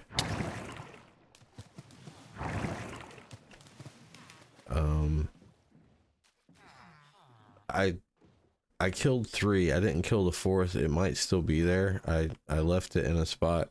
I know where the spot is, and I left when I realized what was happening. With the idea maybe I could salvage 1. So we might have a skeleton horse soon. But I need to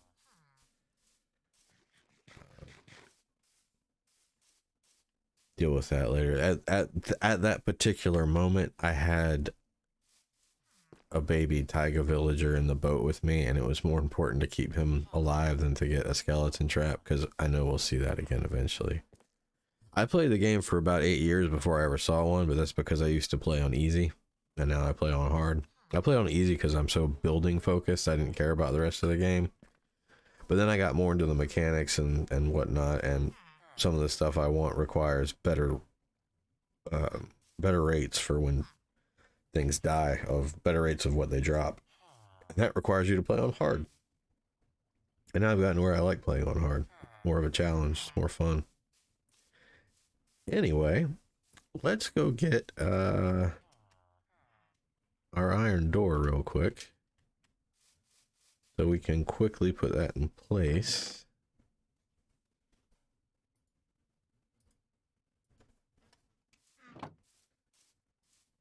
And you know,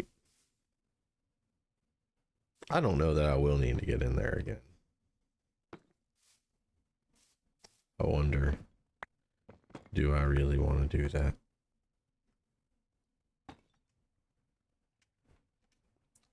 Let's forego the iron door. We'll use that for something else later.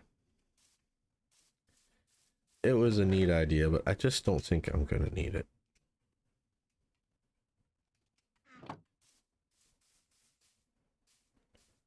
Which means we also don't need these here. There. So I'll just row them in.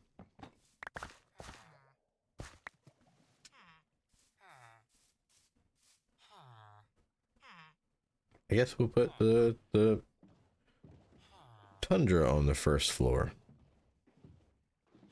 I hope boats don't mess up crops. Okay, good, they don't.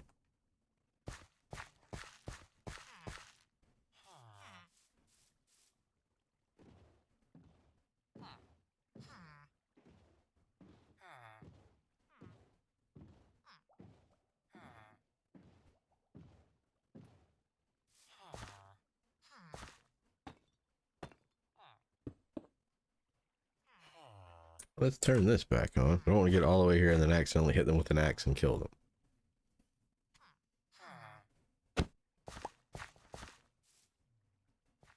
Whoa.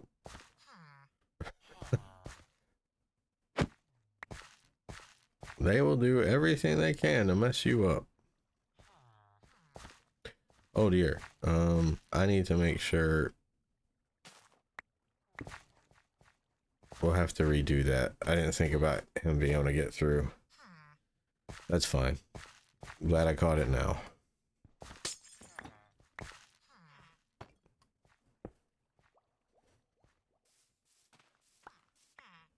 And I guess the thing to do here...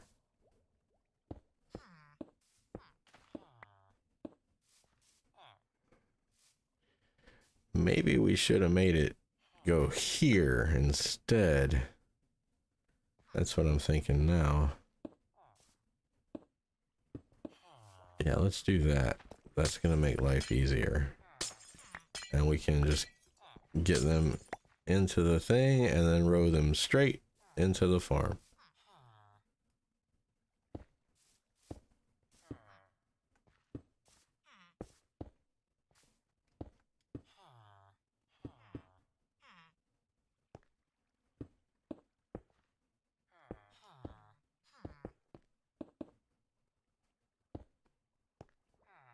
Yeah, that'll work.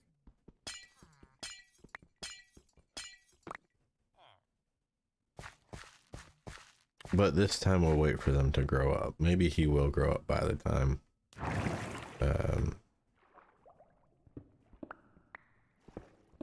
we're done with this.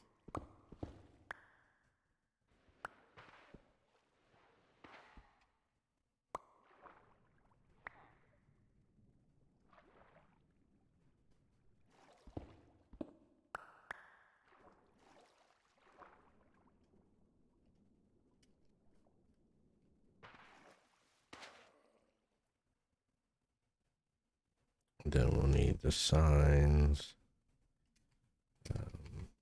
We'll need them there, there,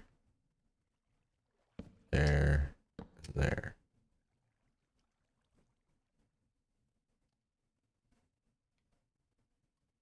Okay.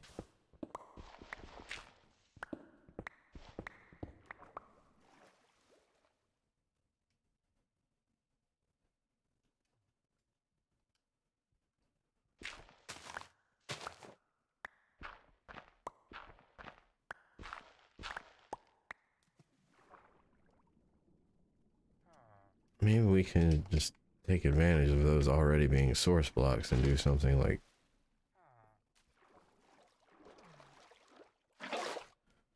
this. We won't have to do the whole kelp thing, although this probably take longer. But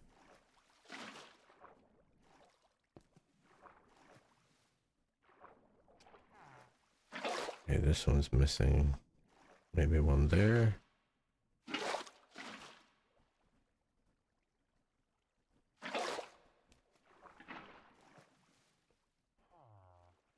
Okay, now both sides are activated.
I broke the wrong sides.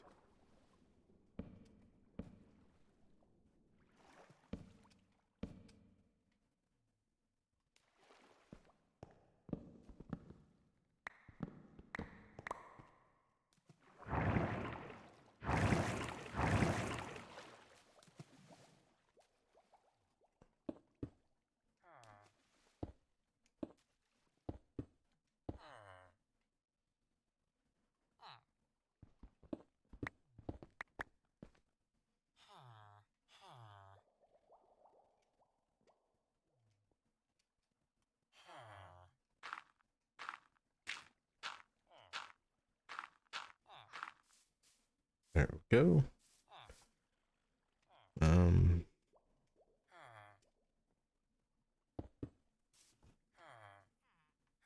I think kelp is still going to be the smart way to do this.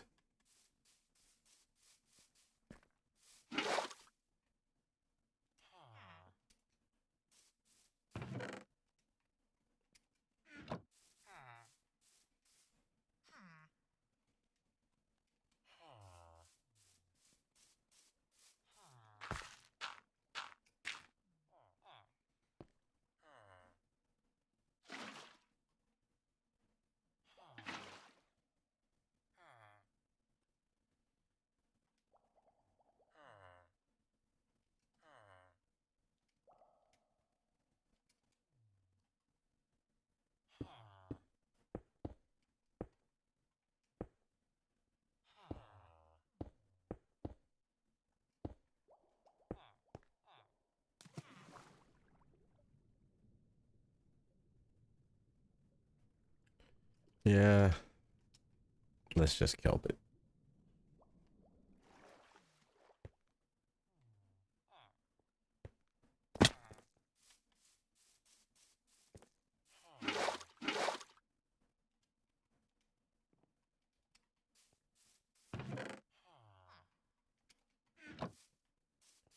Because every single block has to be a source block.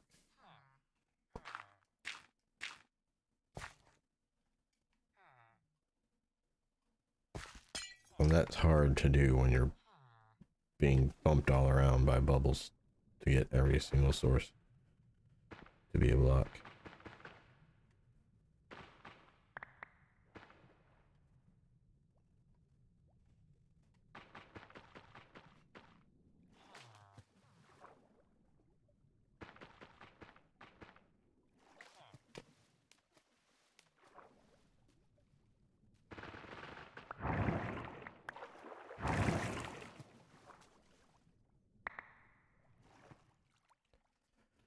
All right.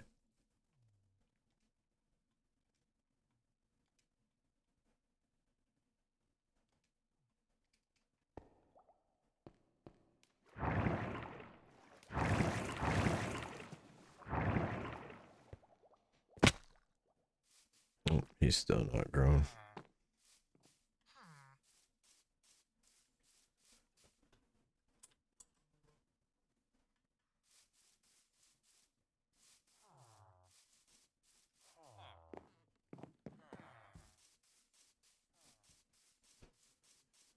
Well, he should be soon. It's been close to 20 minutes, I think.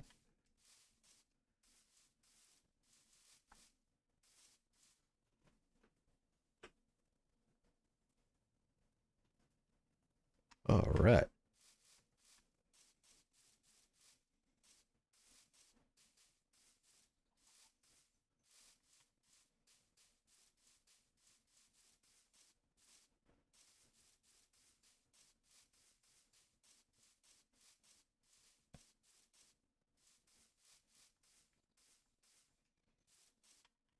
Nope, they're grown now. Great. Let's fix that. Just a couple spots.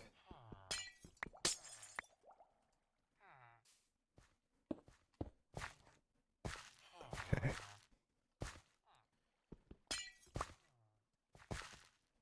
And we don't even have to plant it. They'll plant it for us.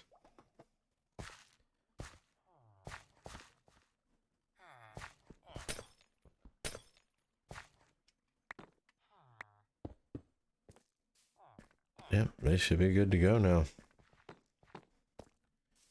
And hopefully having two of the same will override, or at least make the chance of getting a plains villager less likely. Because we have plenty of plains villagers. And then the other ones just are more interesting.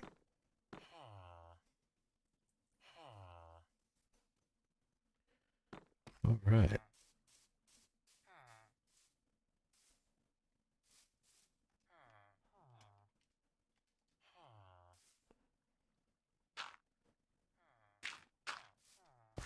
Of course, I might have to take them back down to get them back up here, but that's okay.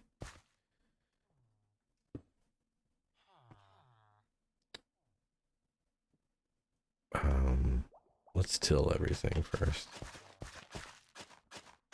And I don't have to plant it. If I just give them carrots, they'll take care of it. But I'm gonna give them the jump start of having planted everything.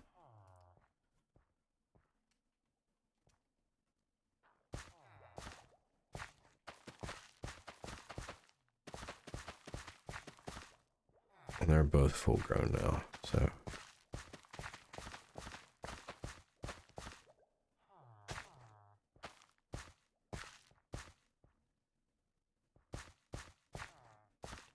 Okay.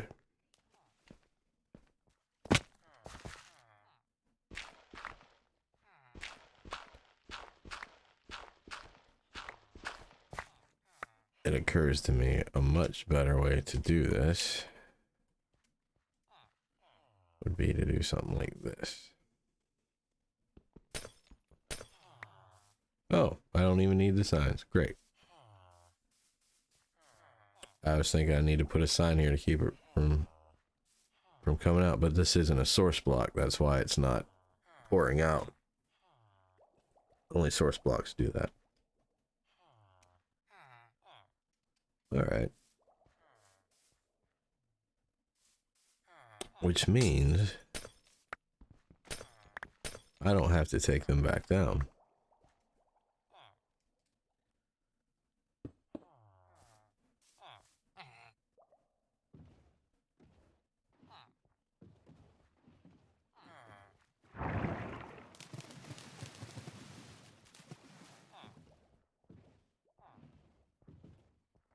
Did I miss a spot? Looks like I did. I sure did. Oh man, this is working out a lot better than I thought it would. Which means something else is definitely going to go wrong.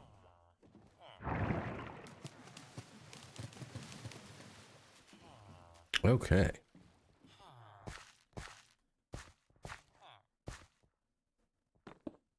No, there goes there. Let's turn these back on. Yep.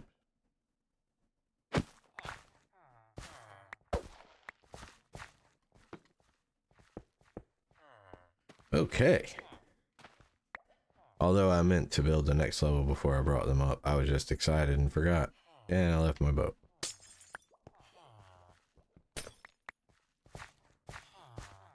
I did not leave my boat. I just didn't have a spot for it.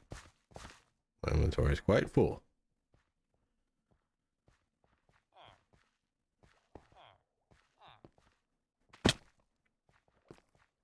Okay. And another thing I might want to do. Let's do this.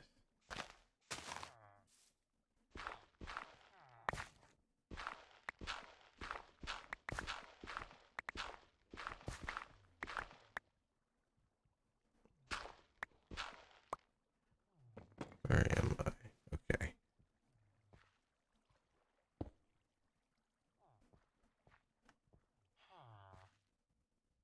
And in this way, we can kind of come down here and check and see how many baby villagers we have on the way.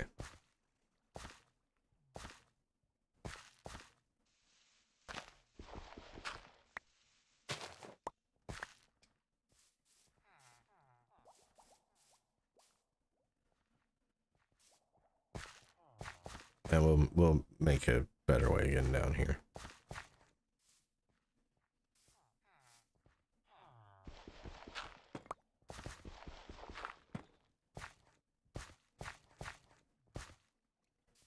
Yeah.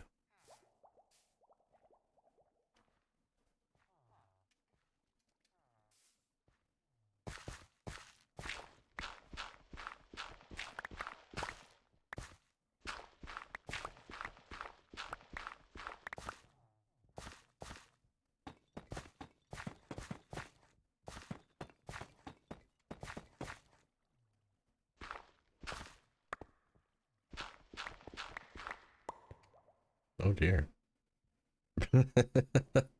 That's not what I meant to do at all. Well, we know what to do. We'll just go up here.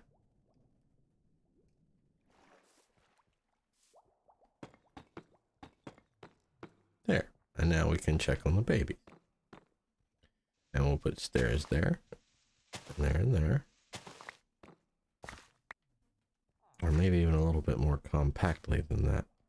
Let's get this. It'll be easier to tell with the stairs. Plus, we need to clean this out a little bit. It's just getting difficult to manage.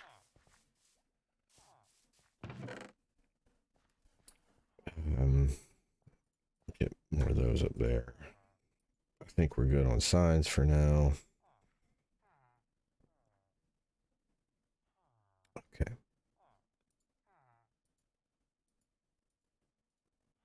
And we'll try both again.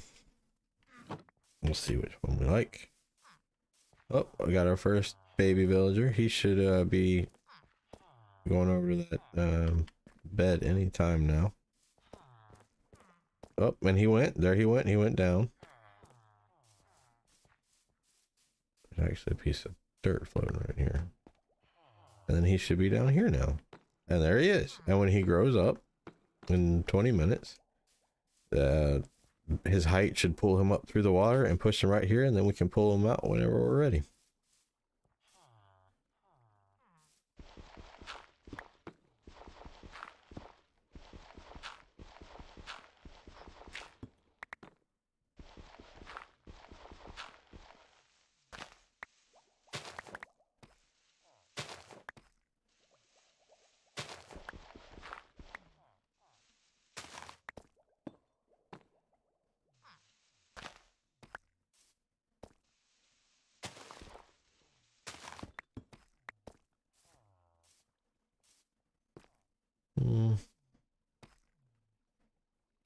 Do that. Do that. I think I might do that instead. It doesn't look quite as nice, but I like how compact it is.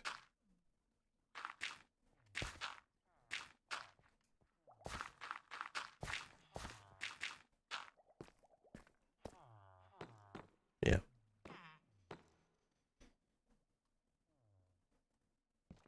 But we'll back it up. Or wait, no, we don't need to do that.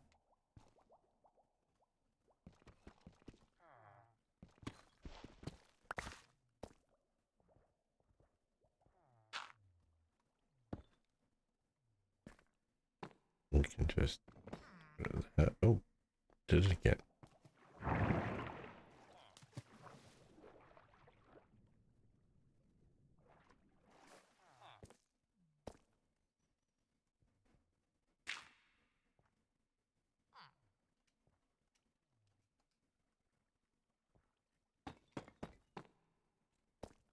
Yeah. And we're gonna just come up like that. I like it.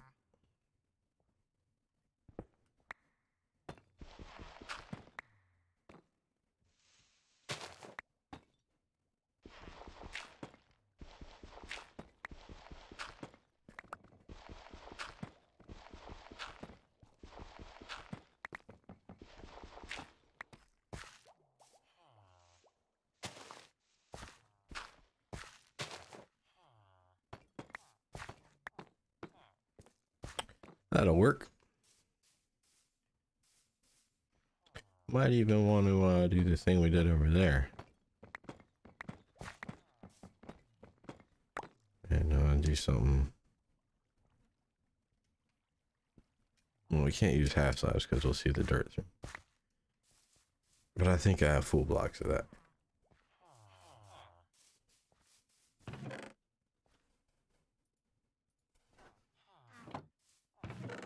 Let's relieve ourselves of this button as well.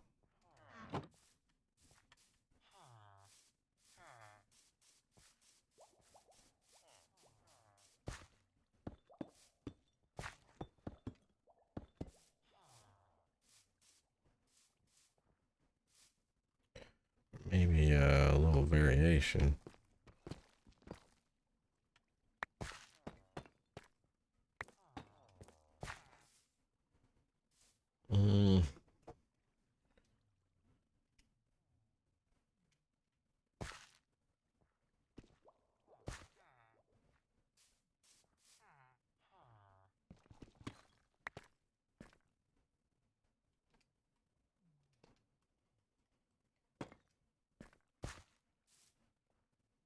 I guess this is okay.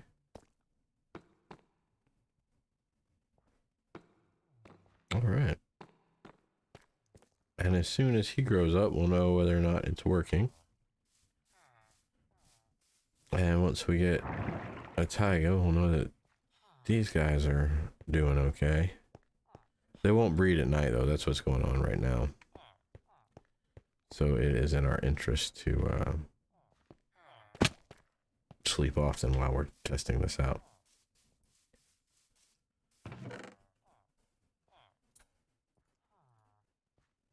think we're good on those, though. That frees us up a little bit. I can also probably get rid of that. Let's consolidate our boats a little. Probably don't need the stone.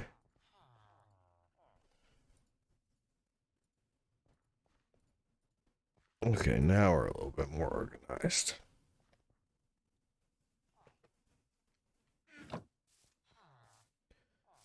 Let's go sleep real quick. Probably stand to harvest these soon and replenish. Replenish, is that a word? I didn't mean to hit that. Hit that. Replenish. I think replenish is resupply and replenish combined. We're gonna do both. We're gonna resupply-ish.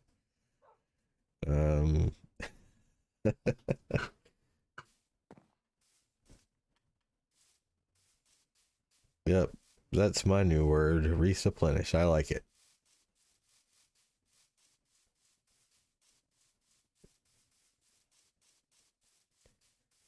Let's see if it being day had any effect on them, though.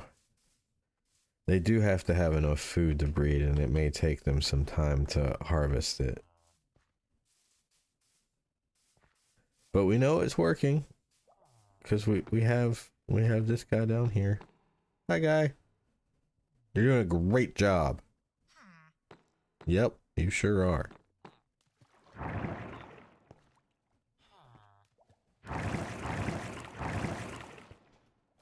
Like they're talking about it. We see hearts, that's a good sign.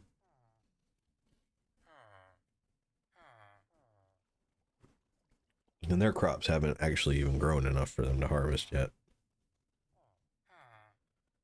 But since they have composters, that makes them farmers, and farmers will go around and harvest the crops automatically. And you can trick them into doing it in a way that they give them to you. And you don't even have to do anything, you just go collect them from the chest.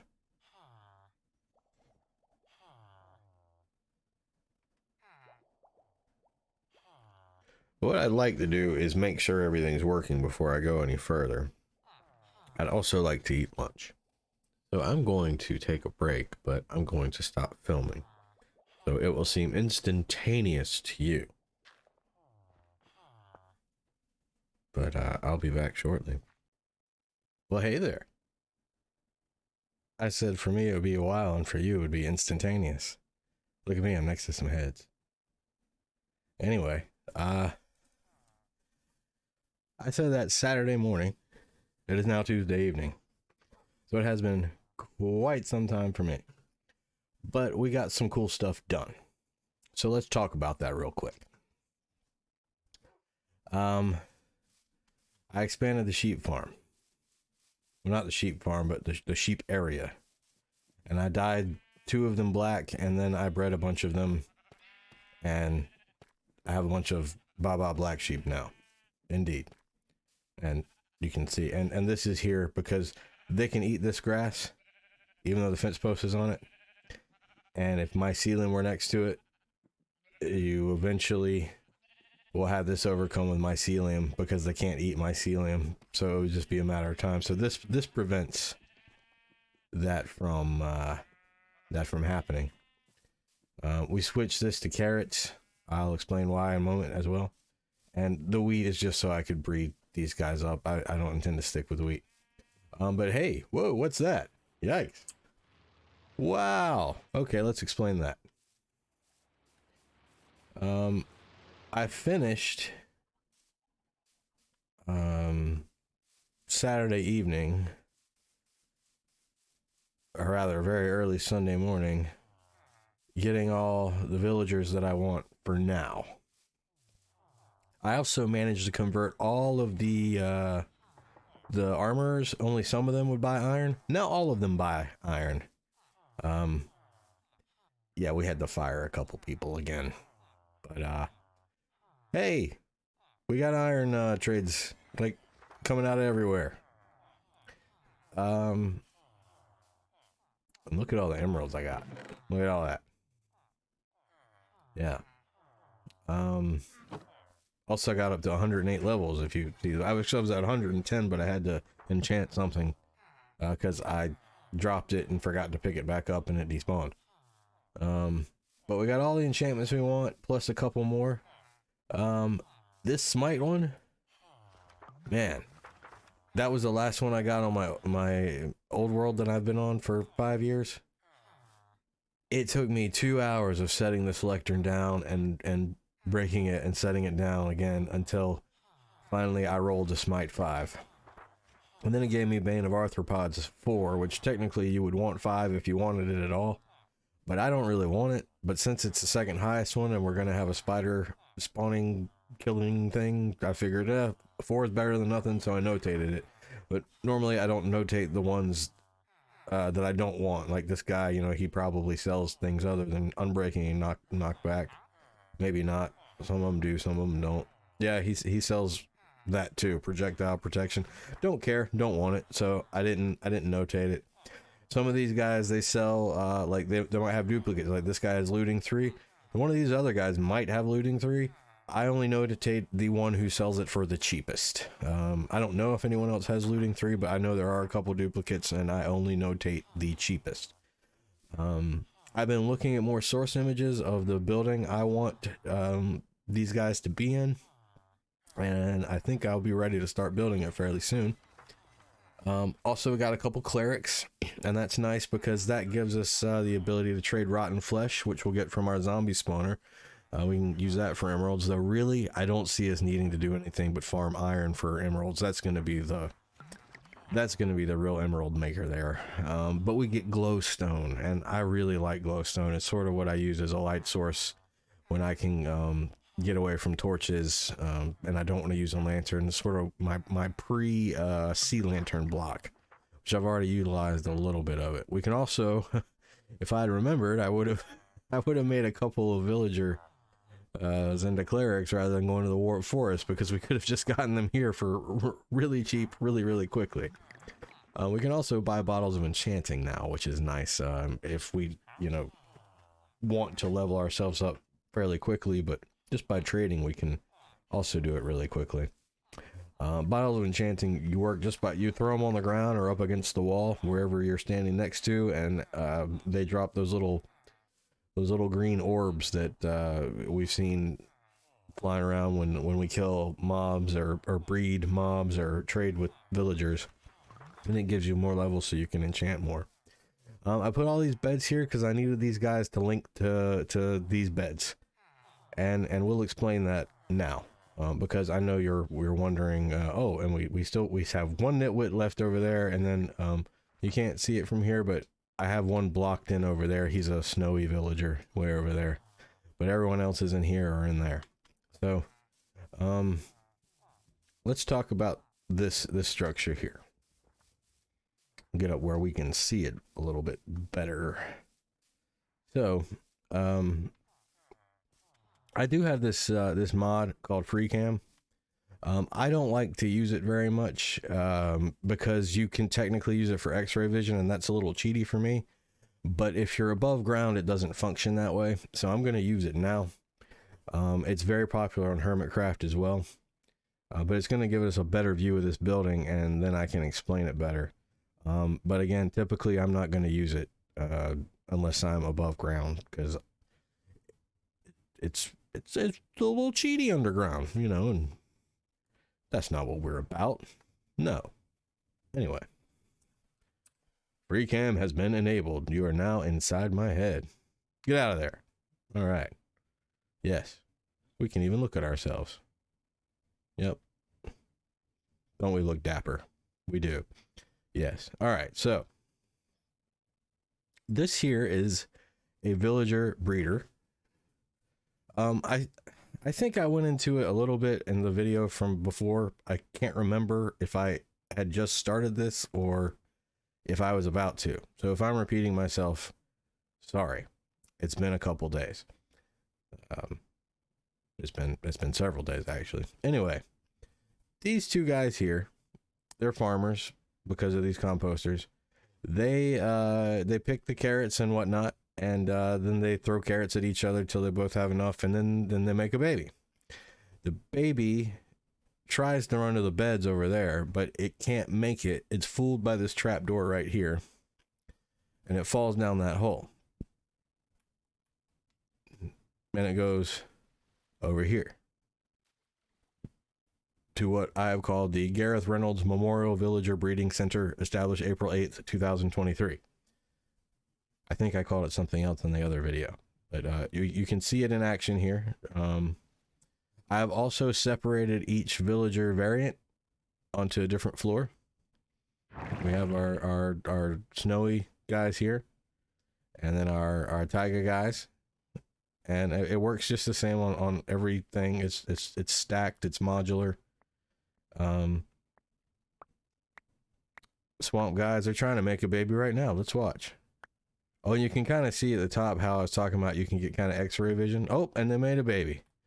We're still not getting entirely the variant of the parents, but I think we're getting more of the variants than we were getting planes.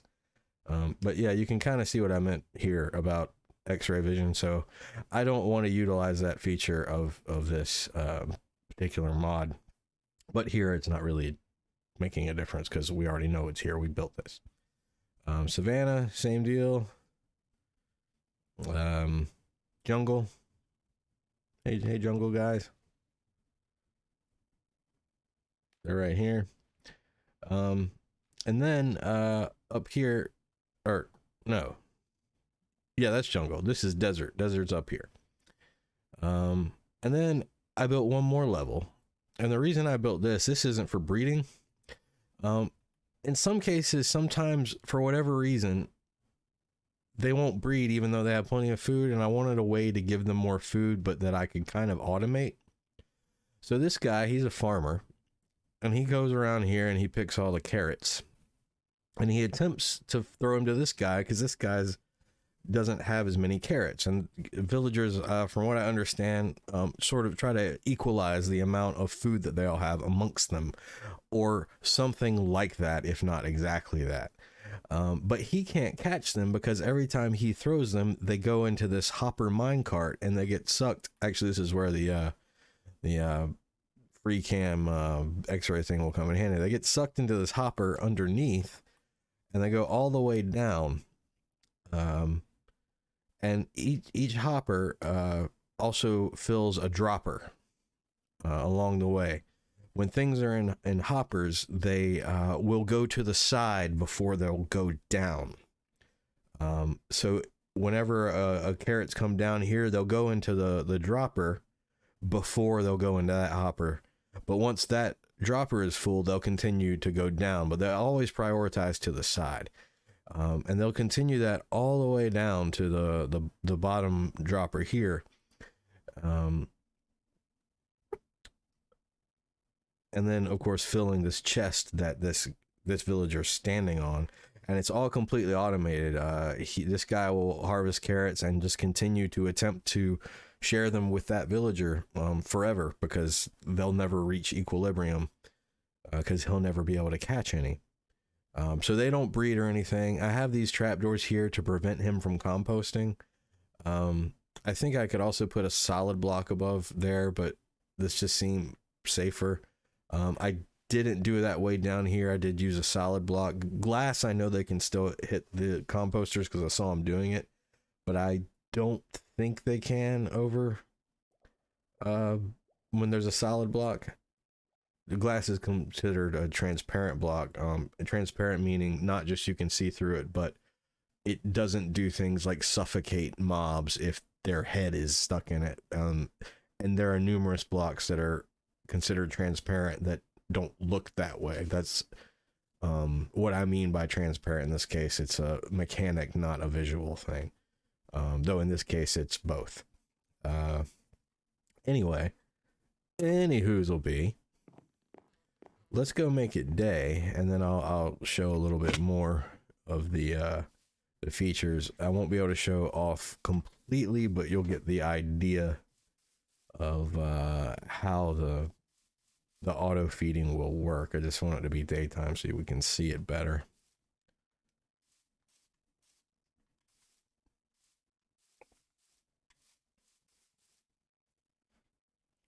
So one of the reasons that I had for taking so long is I just got a really bad headache on Saturday, and I'm not prone to headaches. I remember the last time I got one was April of last year, and I only remember that because I went to a Bob Dylan concert that day, and I remember thinking how unusual it was for me to get a headache and how unfortunate it was that I happened to get one on that day, and I haven't had one since, really. Um, so I just kind of like, I just didn't feel like recording or streaming, and I did get some stuff done, but this thing was working great, and then all of a sudden it wasn't, and that's what I've been doing the last few days, is trying to troubleshoot why it wasn't working. And I think part of it was the villagers over here got linked to these beds, so these guys wouldn't breed because these beds were treated as being occupied, or not occupied, but owned by these villagers over here, which is why I put beds on top of these, then broke all these beds so that these guys would all link over here, and then I put these beds back. I also messed around with the trap door some. I added one there because that one there will trick the baby villagers easier into thinking they can get across. They'll mistake the trap door for a full block and then run across it and then fall into the hole. I realized I needed to lower the beds by a block because there needs to be 2 blocks above them. That's why you can see the bottom of the beds there. There wasn't a way to avoid that and have that gap between. But you can see now it's how it works. They're babies down here, and when they reach being full grown, their head sticks into that water, as I think I'd mentioned earlier in the earlier recording, and that pulls them up into here and pushes them here. Then if we push this button, oh, there come 2 more. There we go. Perfect timing. If I were to push this button, a minecart would shoot out of here, out of this dispenser, and since they're pushed up against the corner, they'll get pulled into the minecart through the corner. It's just a glitchy Minecraft thing that they never patched, and now it's considered a part of the game and not a bug. It's a feature. And the minecart breaks on this cactus here, and because they can't enter the nether when they're in a minecart, so as soon as the minecart breaks the cactus, the nether portal then transports the villager and the minecart through the nether portal, because mobs and items go through immediately, whereas we have to stand in there 5 seconds. And I built this little outcropping here. It's right by our other nether portal, which I've protected a little better now as well, except on this side. But by looking at the coordinates in the overworld and dividing that by exactly 8, that's how I was able to get this nether portal to link to the one we just went through, rather than linking to the one by our bed. That one links by our bed, and we did that by taking the coordinates and just dividing by 8. But anyway, the minecart gets shot through here and put into these hoppers and then sucked into that chest, and I did the same thing over here because you never know what side it's going to pop through, and then we can retrieve the minecarts. The villagers get sent in here. The reason I send them to the nether before I do anything is because in the event they accidentally link to a bed, this will delink them. Changing dimensions unlinks villagers from beds. I can then transport them here. Like, let's say I wanted in the overworld, the place I want them is over that way. Then I can put another nether portal over there and transport them across that way so that I don't bring them back through here, and then they link to the bed again or whatever, because also I have to transport them in the nether. Whatever amount is in the overworld, divide by 8, and it's that much shorter I have to transport them, because transporting these guys is super annoying, so that's helpful. So let's look at the auto feeder that I made at daytime so we can show off. So as I said, the villagers up there, one of them tries to share food but never makes it. It goes all the way down here. So I have this lever here, and what it does is it pushes this observer out, which then sends a repeating pulse to this redstone that we have here. And it sends it all the way up. And then we get to this part here, and redstone can only go 15 blocks, whether that's sideways or up. before it runs out of power. So I had to add sort of a power station here. That's what this repeater basically takes the redstone signal and gives you another 15 blocks it can go. So I had to build an extra platform here for that.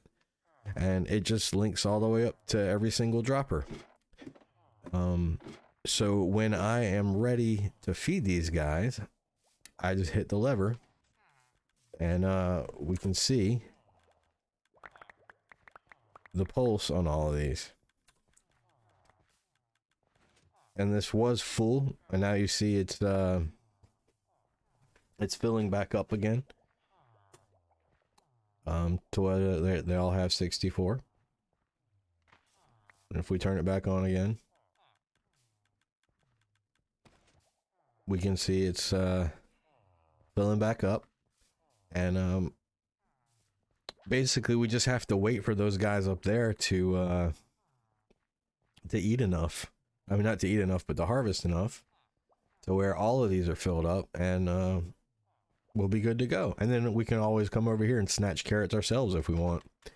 I'm thinking I'm going to make another auto carrot harvest thing over here. I haven't decided yet. I want to look at our emerald situation. I think we're in really, really good shape.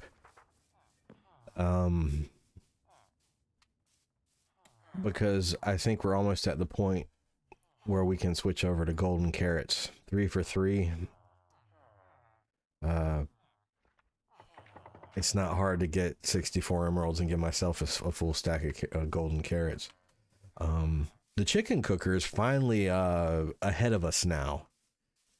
It actually almost the full top row is, yeah. And the feathers, you know, we can actually go ahead and maybe just go ahead and sell those to the Fletchers, which that was sort of the dual purpose of that farm. But now that we have the iron thing going, it's really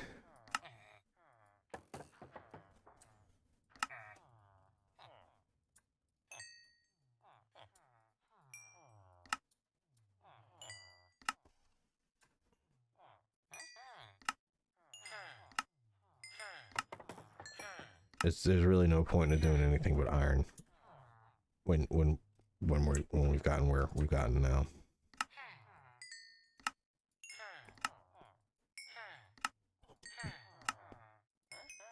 And since we have infinity, we don't need the feathers for arrows unless we decide to switch to the special arrows, which there may be occasions where we want to do that.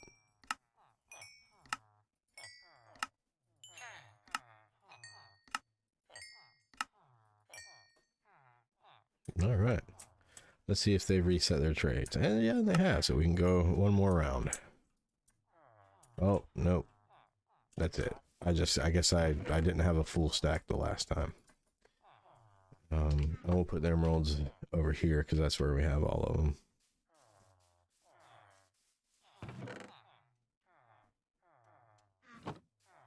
And we have a few more cats now.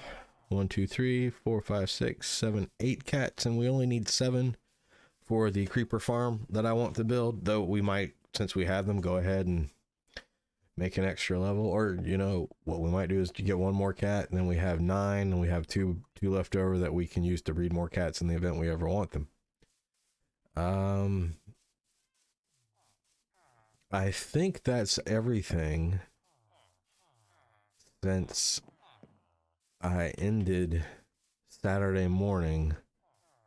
It seemed like a lot more.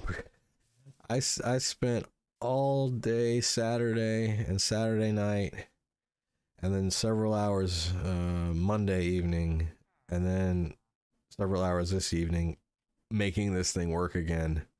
So it feels like I did a lot more than I did, but really all I did was get this working. But anyway, I am pleased that it is working again. I want to see what happens if I don't see a snowy villager in there. Oh, and this is just how I transported the villagers up there. At each level I made it higher, And the last, you know, I just kept raising this, and I'm going to take it down now that I've got everyone in there. On the other hand, maybe I should leave it up in case I need to replace any. I will build some sort of facade around this so that it's not, it's kind of an ugly building.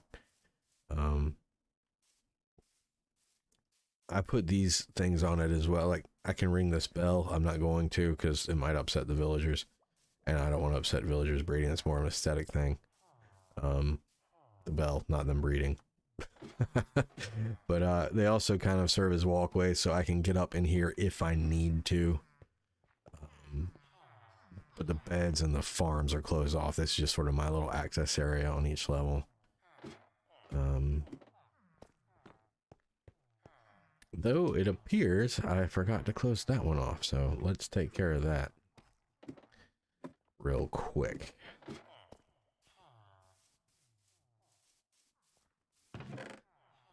But anyway, we have a much easier time breeding villagers.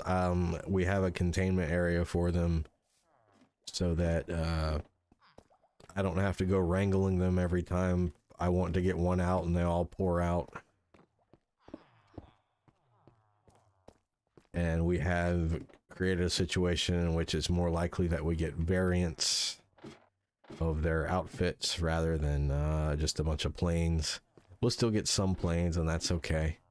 You know, we can also send them to the Nether and just leave them there if we want. I am going to build a big Nether hub that's sort of a way to connect everything when we start making shortcuts in the Nether, and it might be fun to have some villagers in there just to bring some life and movement and, you know, other things, just more visually interesting, more fun to interact with. So of course at that point we'll want them to not all be plains either, so we'll do a little of both. But yeah, we got a swamp, plains, tundra. This guy somehow made it up. He shouldn't have, but him being up here doesn't hurt anything. He'll just grow when he's up here. And yeah, there's a snowy, there's looks like one or two jungle, and I see a savanna with the headband, and the rest might be plains, but that's okay. This is a great system. It was made by I can't remember his name, but I did say it earlier in the recording that I'm pairing with this one. Slash Pixel, maybe something like that. He did a great job designing this, and his tutorial was just beautiful to watch. He seems to be fairly new. If he isn't, all his videos are just recent, and he deleted the old ones, and I hope to see more of this guy. Really beautiful, easy to follow tutorials. Anyway, that's gonna be it for this recording. I'll go back to regular streaming now that I've got this whole thing sorted, and my apparently yearly April headache has come and gone. And oh, haha, one more cool thing to tell you. I'll go ahead and make it day while we're doing that.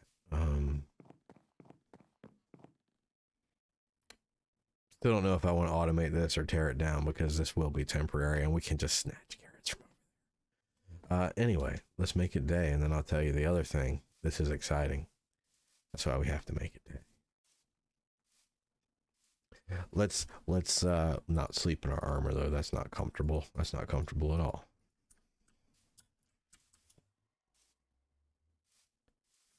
Oh, and here's the snowy villager. He just wandered over here, so I just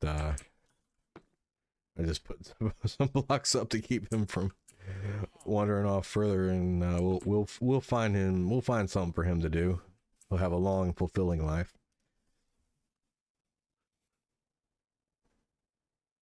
Okay.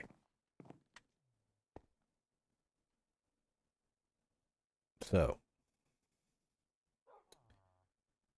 the news. If you remember from my last stream, which was Friday night, I was looking for the Stronghold. And first we went east. We went this way. That way that I'm pointing. Behind you. We're behind where you are now. And then we hit the world border. So we went behind me now. We went south. And again we hit the world border. So then we went behind where I am now, and again we hit the world border, and I called it a night. But if you remember, when we went south, there was a point at that Savannah Island that we visited a number of times. We were just a little south of it. It was still in view. There was a point where I became confused because my ender pearl didn't break, but I couldn't find it either. And I rewatched the VOD from that point, and what I saw was the ender pearl, did not break. And the reason I never found it is because it landed in my inventory. Do you know what this means? You see, I threw that ender pearl, well, not ender pearl, the eye of ender, I threw it straight up in the air, meaning it came straight back down, meaning we were over the stronghold at that very moment, and I just got confused. If you watch the VOD, you'll see I go around there quite a few minutes not understanding what's going on, and it's, I think, because we were on the ocean and it was difficult for me to see what the Eye of Ender was doing because I've never had a stronghold in the ocean before. So very soon, probably this week, we're gonna go back to a little south of that island, and we're gonna check again. And then I think we'll find the stronghold. And I still have 12 Eyes of Ender left. I think I have 15 left. They'll be easier to make now, though, since we have the clerics. And we'll go fight the dragon, and we'll get an elytra. So yeah. So that's gonna do it for the recording today. I did not stream any of this. This is just me recording on my own. Didn't feel like streaming Saturday morning. I was just not up for it, and I felt like the video is incomplete where I left it off, so I'm just tagging this on at the end here on Tuesday night. Yeah, back to regular streaming maybe tonight, we'll see, but more likely tomorrow, which will be Wednesday. Then I will return Friday night as well, and I'm not sure about the weekend yet. So anyway, I've been Captain Incredulous, and you have been wonderful. Thanks, and good night. Just thought I would come back very quickly here, and this is about 10-15 minutes after I ended the clip before, and you can see this is definitely working very well. We have a number of plains villagers, but we have also a number of the variants we wanted. I'm pleased with it. I also made an adjustment down here where I had to lower this by one block, and that made the glass, like, you could only see their heads instead of all of them, so I lowered it by one, lowered the glass by one so we could see them better, get a better idea of the variants we have, in which 4 of them escaped, but then I caught them in boats, and they're under that mushroom way over there. Oh, in fact, they've all grown up in the last couple minutes. There's a snowy one over there too. I think he's on the other side of the tree, or rather the mushroom. So yeah, just a few minutes, and you can see. You know, it won't hurt to demonstrate the minecart at this point. We'll just do it. There we go. And there he went.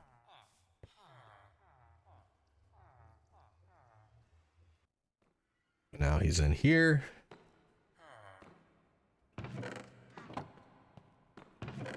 Okay. Oh, and okay, I picked up the minecart. It must have just been sitting in the portal. Unfortunately, there's nothing I can do about that. We might just lose some mine carts, and that's okay. They're made out of nothing but iron ingots. It's not like we're short on those. If this guy wanders back through, then he'll be in the overworld running free. Fine, we have a free running villager. We'll figure out what to do with him when that comes. We'll throw our minecart back in here, and now you can see how that works. So, yeah. All right. Well, I put my armor back on. Oh, I can show you one other thing while I'm here.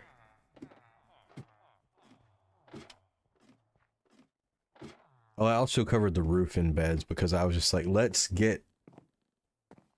just make sure we have enough beds because that is a breeding requirement.